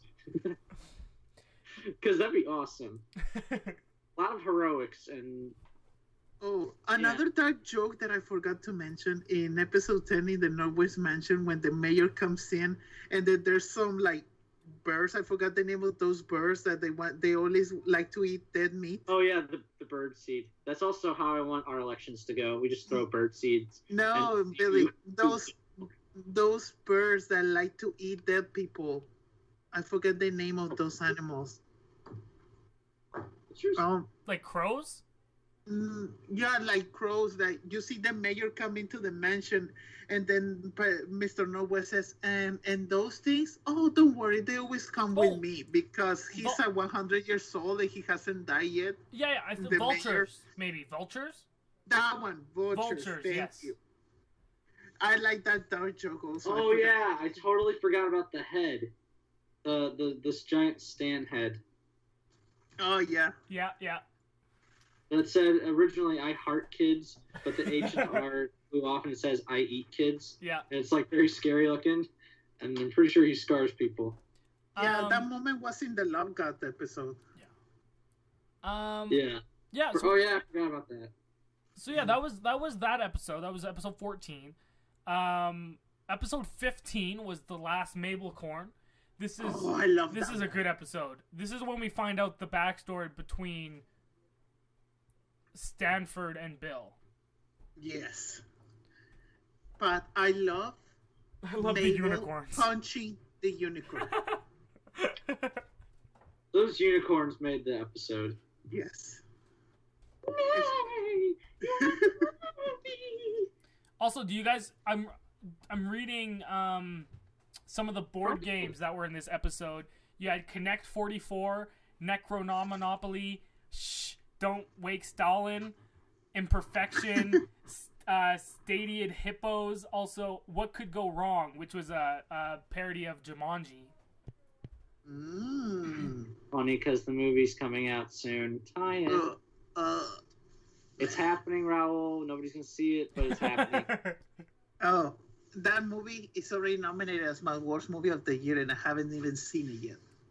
I'm excited for it. Justice League. Believe me, some of the internet thinks that, and I think they're idiots. Oh no, the worst movie of the year so far is Baywatch. Oh, another Rock movie. Oh, yes, funny. Maybe he should focus on the quality of the product rather than the quantity. Mm-hmm. Hey, Billy, I think at this point I've just accepted that The Rock will never come on the Monday show. Oh yeah. Oh, we have the list.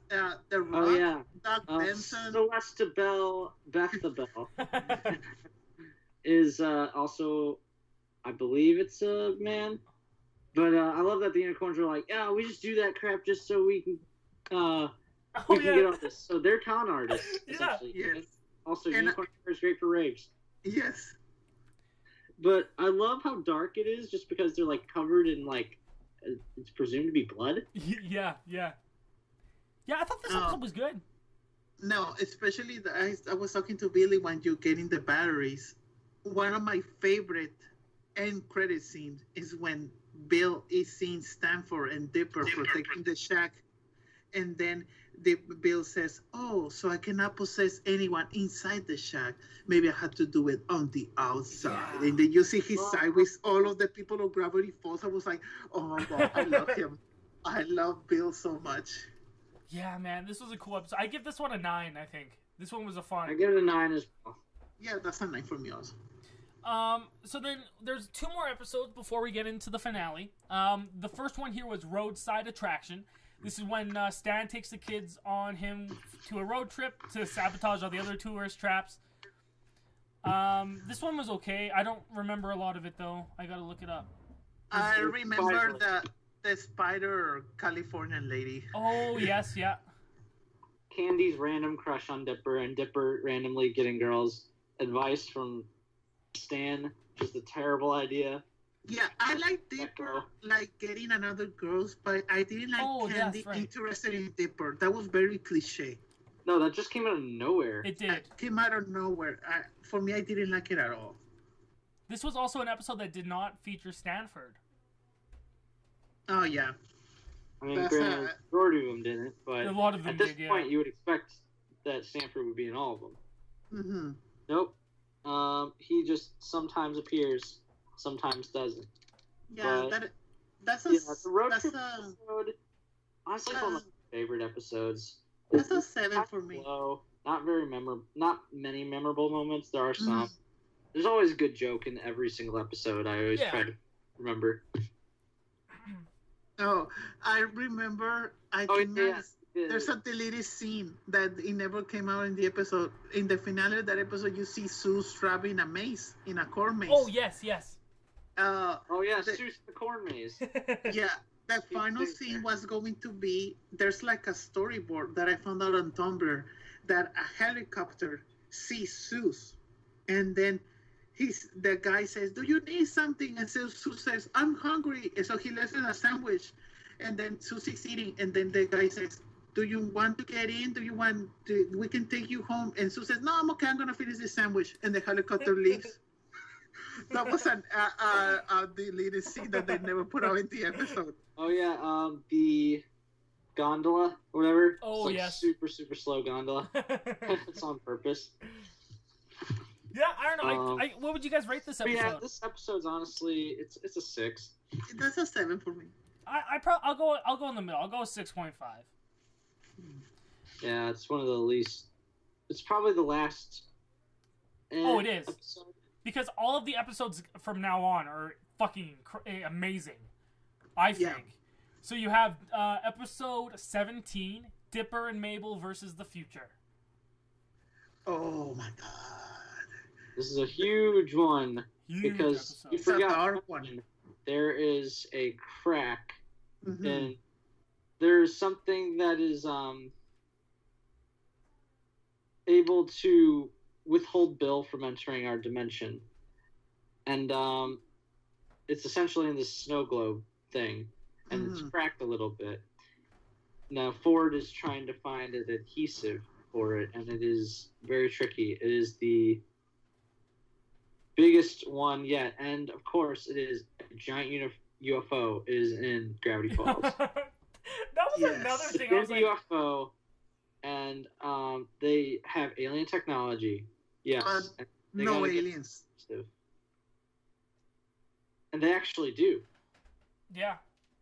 I thought they actually do patch it up, and you're like, oh, it's great and everything, but then it gets super dark when, like an earlier conversation, Dipper is being offered an apprenticeship from Ford. This was awesome. It's tempting because Ford is like, dude, I have like 5 PhDs. You're fine. And I want you to, basically, he's trying to mentor him because you see Ford and Dipper are very similar. And Mabel's very hurt by this because she's like, okay, I don't have my brother with me. Like, it just shows that history will always repeat itself.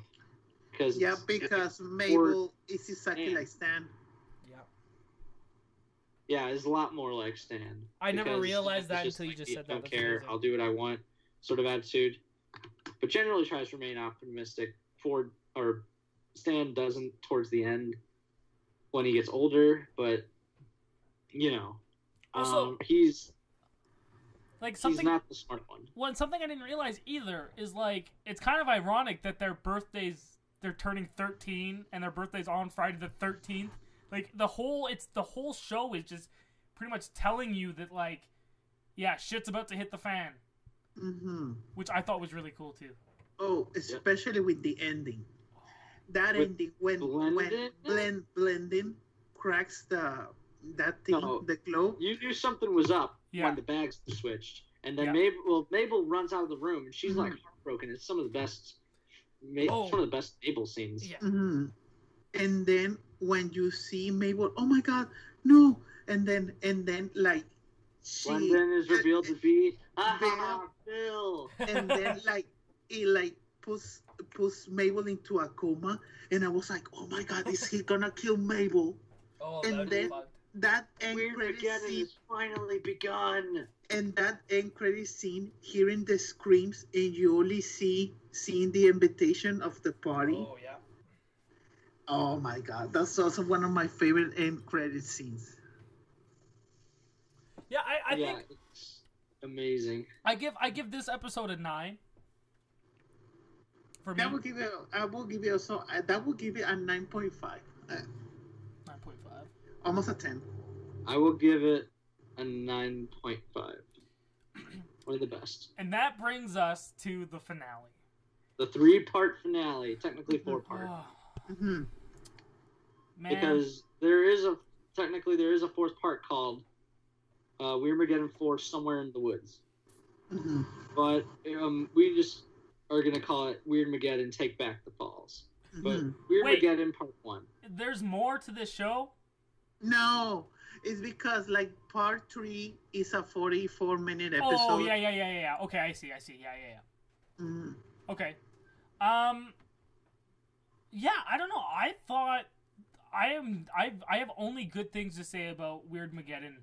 This finale for me did everything perfect. Yeah, for me,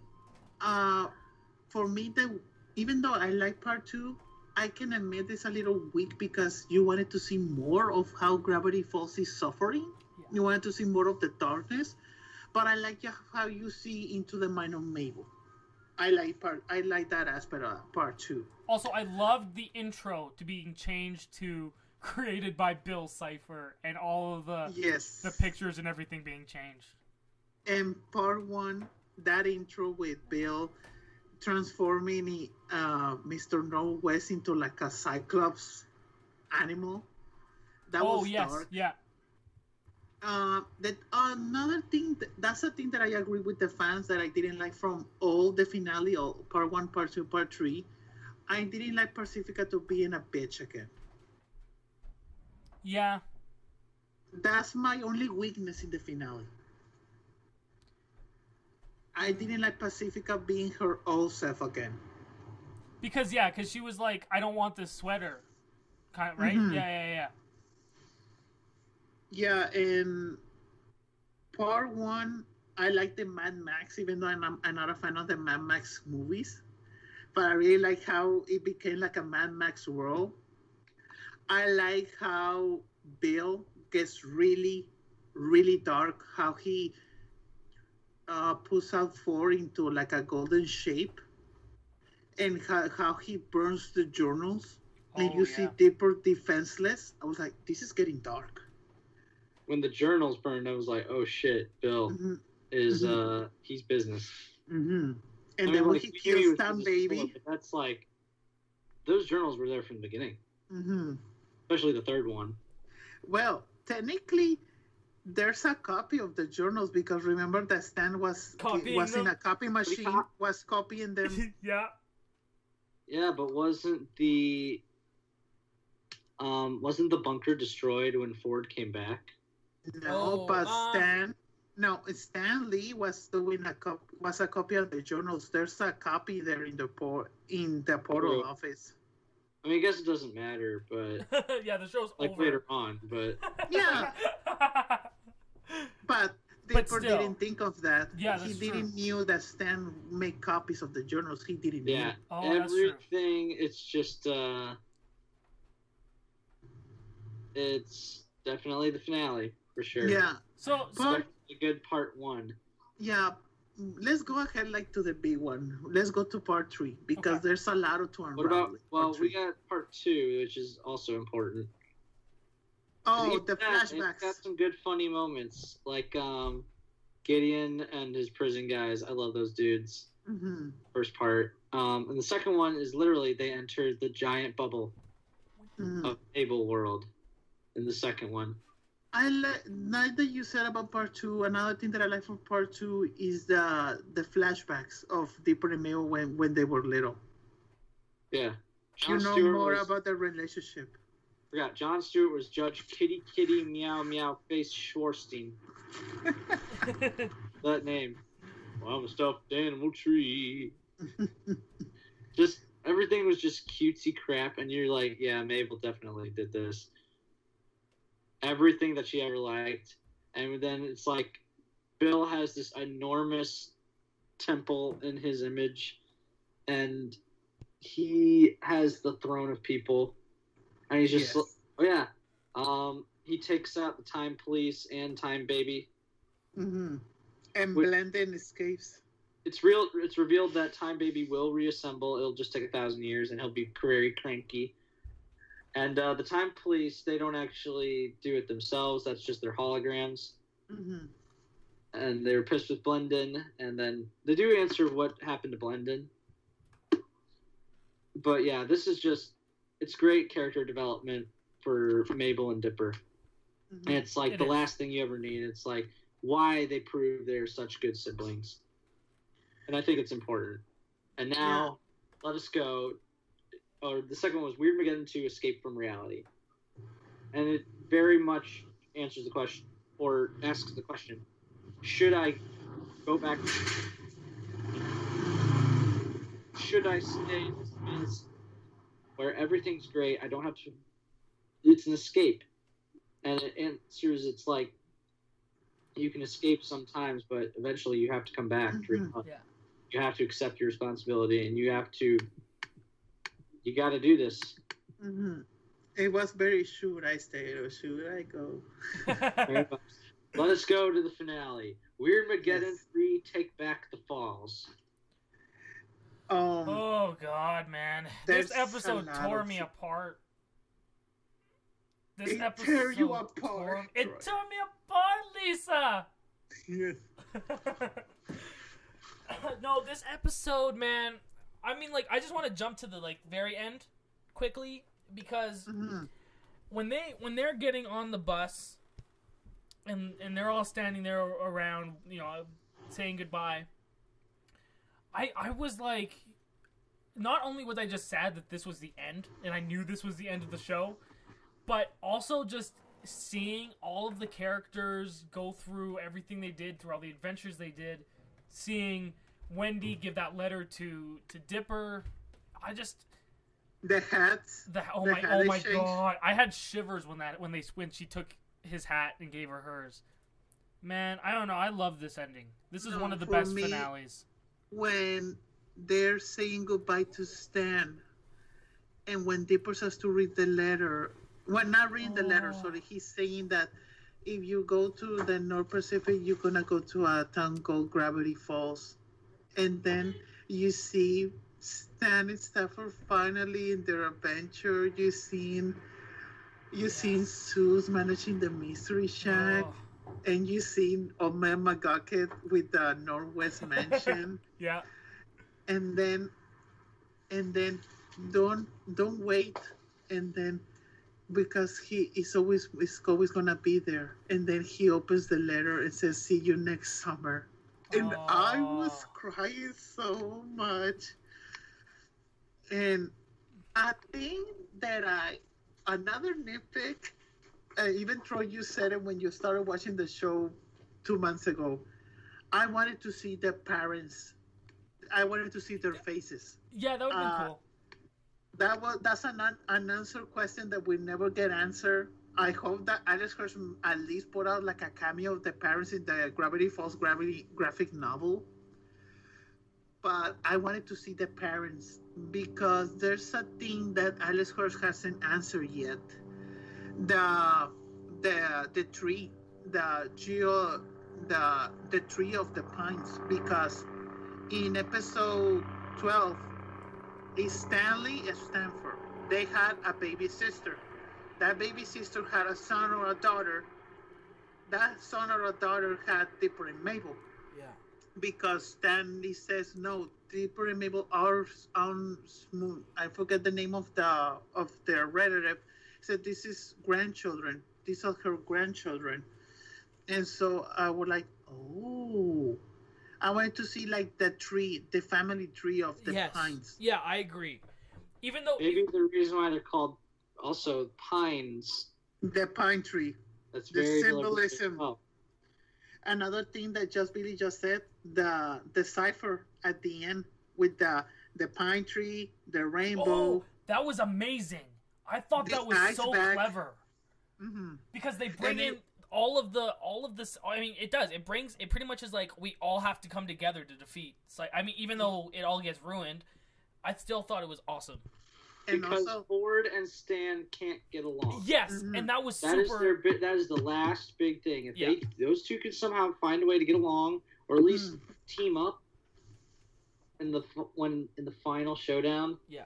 Then that's all that matters. But they can't. And they can't throughout the entire finale until Stan makes the sacrifice. Well, first he switches clothes with Ford, and it makes sense because they look exactly the same. Yes, I like that a lot. No, when Bill says, "You idiot, you know that you're also erasing you too." No, it's not like I was using this place anyways. And then he says, he wasn't really using it. And I can give you everything, riches, your own galaxy, your own universe, and then he dies. I think I heard a rumor on Reddit that the Bible is the things that he's saying at the end. Yeah, he says, Cypher, "My moment has come to burn. I invoke the ancient powers that I may return." Is what he says in reverse. And then when Stan grabs the picture, says, "Oh, I was good after all." And I was like, "Oh my god!" I was like, "He's dead." Everything just comes together perfectly. I want to go to the very, very last scene. Before that moment, also, before I forget, when Bill Cipher turns Suze, Omen, McGucket, Pacifica, Robbie into like curtains, I was like, "Oh my god, did he just kill Suze?" And I was like, "You bastard!" Yeah, it was nuts, and I want to skip ahead to. So Bill is defeated forever, but at what cost? I'll tell you what cost. Stan loses his mind, and well, I mean, we didn't know if he would have it back. That was like, oh wow. Seeing Dipper crying, and then Mabel crying. I was crying. We were all crying. I was just I was crying. No, because I still remember before Stan started to get his memory back, I was like, "Oh my god, Disney, you take the risk, and I'm loving it. If you put out this character is gonna be brainless, that will be his end goal." I was like, bravo, because I was crying my eyes out. Even though when he got his memory back, I was like, yay! But still, I was like, I would have liked it to go like in that dark way that Alex Hurst wanted to. But still, that was a great moment. That was very also Wizard of Oz moment. Like he's getting his memories back and everything. It's kind of like why Watchmen and The Dark Knight are very highly revered, because the heroes do win, but the villains win as well. Okay. Because it's like, in a way, Bill destroyed something that they loved, and it's like, okay, the heroes won, but at what cost? Like in Watchmen, the entire thing is that peace is achieved through a lie. Same thing with The Dark Knight. The peace is achieved, but it's through a lie, and it's through a scapegoat. Unfortunately, I mean, this isn't like that, but the point I'm trying to make is that there are morally gray areas, and it's not all black and white. And I loved that they were going to go for that risk, but I knew they were going to give him his memory back, because Waddles, that little pig, jumped up on him. He's like, "No, Waddles." It's like, what? And then it's a beautiful scene where they just tell him the entire summer. Yeah. And then the Mystery Shack reopens, and it's repaired. And he gives it to Seuss. And you know that's because you knew that they're finally going to sail around the world together. And it feels earned, because they talked about their entire lives. The Stand of War 2 is up and running. No, but I think that I love the most when Ford has the photo of them as children in his coat. That even though he got into the portal 30 years back, hating his brother, he was still loving him when he was lost in another universe. He could never truly hate his brother all the way. Yeah. That's what family's for. But then let's just get the very, very last scene. Now I'm getting emotional over it now. Everybody says goodbye. Brenda, can you punch my emotions? Punch my heart! I also love how I love how Stan forces Waddles to go. Yes. Like, no, fuck this shit. I had to live with this pig the whole summer. Your parents have to fucking live with him now. I thought that was pretty funny. Yeah. And what if the parents said, no, we cannot get this pig here, and we get a dark ending?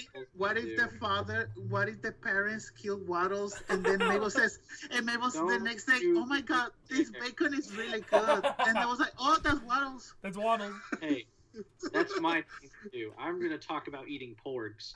That's my thing. I am a red-blooded American.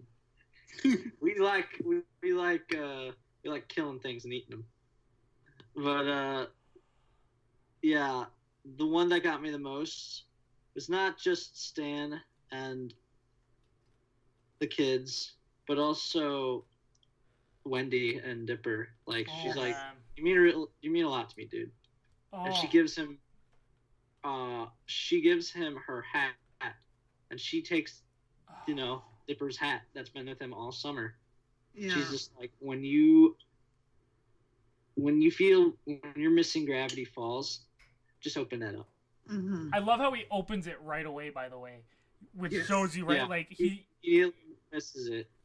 Yeah. Also, my other nitpick of part 3, literally everybody signed it. Yeah, I didn't like that Seuss didn't get his goodbye to Mabel and Dipper. Oh, yeah. I mean, not individually, but they all say goodbye. I know they all say goodbye, but I would have liked to. Maybe he said like a wise words to Dipper and Mabel, like a final thing. But still, like, it's a perfect finale. It is. I think it really is. And was there an after credit scene too? Yeah. You didn't see the credits? No, I didn't watch the end credits because I came to do the podcast right away. But you see Brenda and Candy in the boat with the prince, and Brenda kisses the prince. You see Ford and Mabel doing like ham turkeys because they're celebrating Thanksgiving. You see Ford and Stan and Dipper and Mabel and Seuss and watching the TV all together. And you seen Stan using a grappling hook, and then he grabs Ford, and they go Grappling swing. hook. Yes. Got that. And kitten mittens or kitten mitten guns. And then the final shot is you see the Bill statue, but not in the animated world, in our world, in the real world. That's awesome. I think I'm just gonna end this talk with the Dipper's final lines in the show. Yes, please. If you've ever taken a road trip through the Pacific Northwest, by the way, Pacific Northwest, you've probably seen a bumper sticker for a place called Gravity Falls. It's not on any maps. Most people have never heard of it. Some people think it's a myth.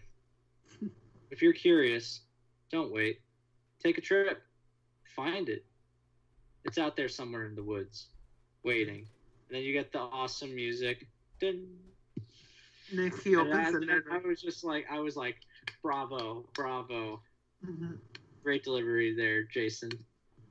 Oh, I'm gonna say my pitch, Troy. Yeah. Okay. So I mean, let's quickly do our recap of season 2. Mm-hmm. Then we can get into kind of what we would do ourselves if we were to bring the show back. And then I feel like that's our review of Gravity Falls. Holy shit.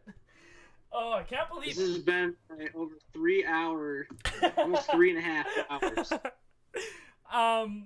Yeah, I honestly think Gravity Falls is definitively one of the best animated shows of all time, I think. Mm-hmm. I'm sure you two think that as well. It's the Citizen Kane of animated shows. Definitely. It is one of the best shows I have ever watched. Thank you, Raul, for recommending it. Yes, thank you, Raul. I am never going to be the same after And that. also, thank you, Randall. Yes, My thanks, friend Randall. He said he recommended me to see the show in Philadelphia. If it wasn't for him, we would not be I was here. actually recommended by our good friend Papa Smurf Jack Shipley a long time ago. Yes. That's how I learned about it. Yeah. And man, as a Disney fan, I'm never the same. Well, that's the thing. I think overall, I give season 2 a 10 out of 10. Give season 1 a 9. Overall, I give this show a 10 out of 10. I think it was as much as the little things I would have done differently. I have to really look at this show as Alex definitely knew what he wanted to show us, and I think he did it in a way that was very precise and very, need I say, genius. I think this show definitely deserves to be watched by all. And I agree. And I mean, if you haven't seen the show by this point into this review, then I feel sorry for you. Because you haven't experienced how amazing it is yet. But yeah, my final thoughts really are just like, I thank you for suggesting the show, because it was such a fun little 2-day adventure going to Gravity Falls. I told you that it was a great show. I mean, there's so much that happened. Like, we scratched a lot. Like, we went through a lot of it, but there's so much more. Yes. Jokes. There's a lot of things that we didn't say. It's huge. It is. For 2 seasons of television. And people that Reddit, I check it every day, is very active. A lot of people put out fan arts, theories, a lot of things about Gravity Falls. So like, a lot of people love Gravity Falls. I see cosplay for Gravity Falls at conventions all the time. Oh yeah, I might want to. When Raul and I go to Comic-Con, I'm gonna be Mabel and he's gonna be Dipper. Yes. Shit, I would be Dipper if I could. I need the orange shirt and the blue vest. Billy, you can be Dipper too. You can get a two. It's long enough, and it does get curly.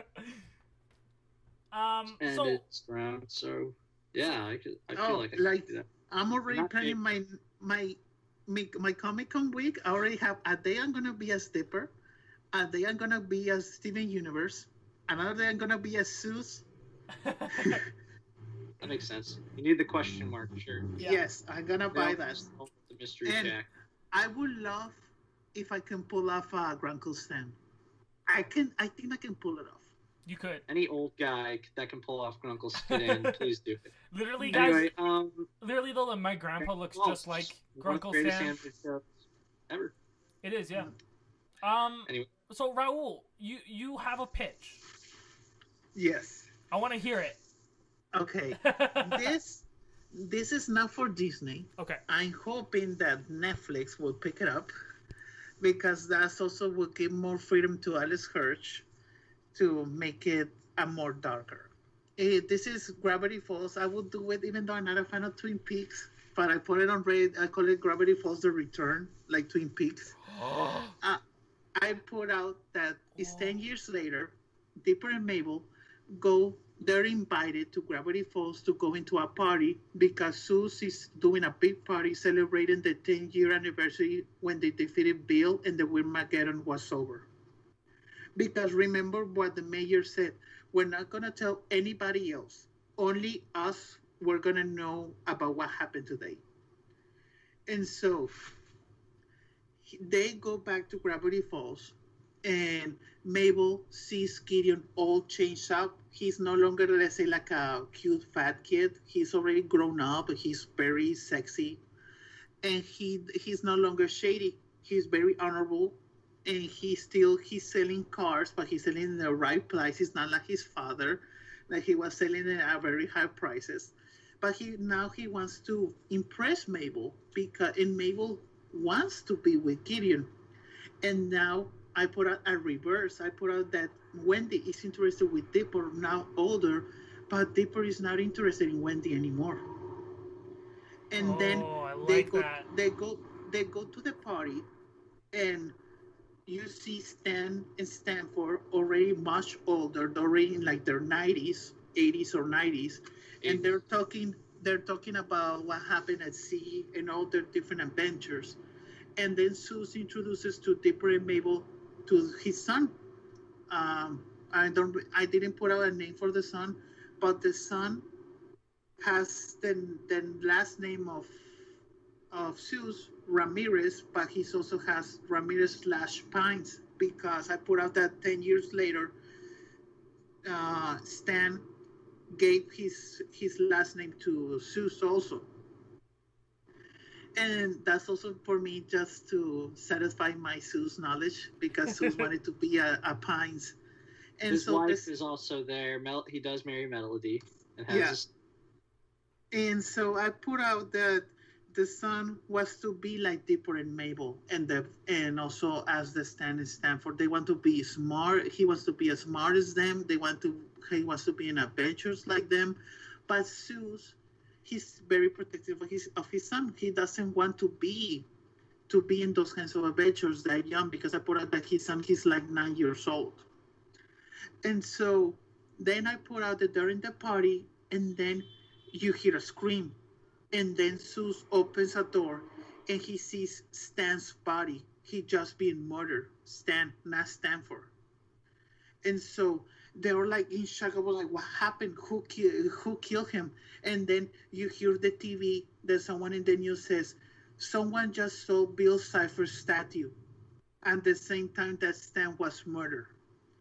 This is a theory that I made because remember that what you just said, that Bill can return in any moment. Bill gave out his physical form to be in the mind of Stan. I'm going to put out here true flashbacks that Stan was getting his memory back little by little, but Bill was regenerated in his mind. Wow. That's awesome. Bill, Hirsch, dude. Bill has already had Stan in the most craziest state ever. Yeah. And Stan was also going to put out true flashbacks that Stan wanted to reveal to Ford what is happening in his mind. But he didn't want Ford to be in pain anymore, because Ford was already happy in our world.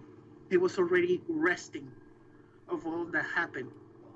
And so that's the other thing that I put out, that everybody's a suspect. Even Gideon, even Suze, everybody's a suspect, like who killed Stanley. And at the same time, Suze and Dipper and Mabel decide to stay in Gravity Falls to discover what happens. And at the same time is to discover who killed Stanley and who who stole the statue in the finale, because I haven't put out who's the killer. I can put out that whoever the killer is, he makes like an enchantment with the last thing, with a thing from Stan in the statue, and Bill is regenerated. He has his physical form again. And then Bill says, "You think that Mageddon was horrible? Mageddon is a child space of my revenge." And then he opens a portal down the ground, and then you see demons and Lucifer himself rising. Oh my I can change a couple of things. With Bill, this is still very good. With Bill, it's more adult because they are adults. Yes, I like that. Gravity Falls dealt with the first series would deal with adolescence. This is adulthood. Mm-hmm. They could actually do this. I don't know if Disney would be able to be involved with it, but not only that, but Netflix. And not only that, but I think it would work because a lot of the people that watched Gravity Falls when it was on television would be the same age as a grown up. Hook them with the Disney, right? But then you give HBO like the Netflix and HBO. Also, I didn't realize this, and I just want to point it out because I am so excited now. Did you guys realize Alex Hirsch is writing the Detective Pikachu movie? Yeah, I knew that. He's writing the script for the Pikachu movie. Oh my god! And he also helped do the story for the animated Spider-Man movie for Sony. Mm-hmm. He's going on to better things, man. Man, I really could not give a shit about Pikachu movie, but now I cannot wait. Yeah, I don't give a crap about Pokemon, but I'm gonna see that movie just because of Alex Hirsch. Yeah, this dude. Yeah. And do you guys know anything about the new show he's doing? Does he announce anything yet? Troy, let me put out my final thing in the. Oh yeah. In my pitch. Okay. This is only for me. Billy knows about this. Don't say it, Billy. But then you see Lucifer destroying the town and killing a lot of people, and then you hear a song, "Carry on my wayward son," and then you see an animated Chevy Impala going into Gravity Falls, and then you see Sam and Dean and says, "We need to help you deeper in Mabel Pines because you're the next man of letters." And then you hear, and then they're like stumbling in, and then Castiel also comes and with his army of angels, and it's a whole apocalypse, and that ending scene is only for me, the supernatural crossover. But that's my pitch of the Gravity Falls. Dude, I love it. Hell, can't be worse than the Scooby-Doo crossover they're gonna do. That sounds. I like that. The Scooby-Doo crossover is gonna be. Oh no, it's gonna be awesome. I'm excited for it. Can't wait. But yeah, I don't know. Yeah, let's do this podcast, man. Yeah, I mean, was hours. Was there any? I mean, last words, I guess, before we end, because I think we all just love this show so much. What's our next one? That's what we should decide. What's the next show? Supernatural. Do you want me to watch it? That takes too long. It's still going on. Oh, the first 5 seasons. The first 5 seasons. So that's the next TV show review will be series review. Okay, I'll do Supernatural. No, you can choose. It could be Supernatural, Steaming Universe. The Last Airbender. It's 3 seasons. I have never seen that show. That could be a good one. Both of you never seen the show. Okay. I can help guide you with that. I've seen the show multiple times. Or Troy, we can also go. That will be after that one. Me and you were big fans of Heroes. Oh, it would be cool to see Heroes again. I would love to watch I've Heroes. never seen Heroes. So oh my god! I could do this. Heroes is great. A lot. Heroes, I think it's on Netflix. I'm getting the kernel of an idea, of a show for this show. Mm-hmm. I'm not going to say exactly what I'm going with. I'm going to talk to Troy about that. But I have we'll the get into it. kernel of an idea, and I am currently developing it. Beautiful. Yeah. But and also that's the thing that I just said to you, Troy. The question that I told you like an hour ago about if you were Alex Hirsch in Disney and you would like to continue it. I remember that I was thinking about this, and I was like, I would love a sequel, but at the same time, I'm satisfied. Yeah. Yeah, I'm okay if there's no sequel. Yeah. But if there is a sequel and Hirsch does it, count me in. Yeah, because Alex Hirsch loves David Lynch so much, he will do a Gravity Falls sequel in 20 years. Yeah. if he wants to. Hey, I want a live action. I would accept that. A movie. Mm-hmm. That would be cool. But I'm gonna audition for Zeus. Oh, if yeah. there's a live action movie, I'm gonna audition for Zeus. You don't have to audition. You're already hired. Audition is Dipper. I just need to get my voice higher. I'll be Mabel. Or just get Jason Ritter. No. Well, it'll just be us three. We'll play all the characters. Oh, Troy, you can audition as Gideon. I will. I have to practice the voice, though. But, I mean, with that being said, thank you, everyone, if you're still listening. That was our Gravity Falls series review. We finally did it. We finally watched it. I want to say thank you again to Raul and Billy. Where can everyone find you guys on the internets? You first, Billy. Yeah, you can find me on Twitter at BBusterBill. All the B's are capitalized. I just love talking with new people. You can find me also on Odd Shaped Channel. Yes. I am often a big supporter there, and Raul is too. I mean, he's been preoccupied as of late, but that's just life. We all are. Yeah. And yeah, I'm currently developing something for the Monday show. Yeah, man. And I'm laying out the format. I'm getting down everything, and it's gonna be some time, but well, and that's the thing. I mean, we'll talk about it a little bit on the Monday show on the following Monday in a couple days here. But yeah, expect a lot of new things coming next year. There's some cool things in development, so that'll be fun. But Raul, where can we find you as usual? You can find me at Raul Bader RDC. You can find me also. I'm a big supporter of the Outside channel. Go and subscribe, and also to the Tough channel. We're gonna come back with the Tough channel, I think, in February. And also go and watch the past episode on the Monday show. And also, if you think this was a long episode, Gravity Falls, wait for the Last Jedi episode. Oh my goodness! Just wait for that one. Also, I'm watching all of the Star Wars movies that day, leading into Last Jedi, so that's gonna be incredible. You can find me.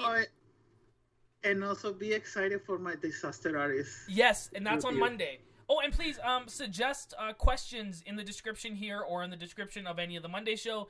We're going to be doing a Q&A, which will be fun as well. But you can find me on Twitter at Troy Loxton. You can find me on Instagram. You just look up my name. You guys aren't stupid. I'm everywhere. Find me there. But yeah, thank you guys so much, and peace out, motherfuckers.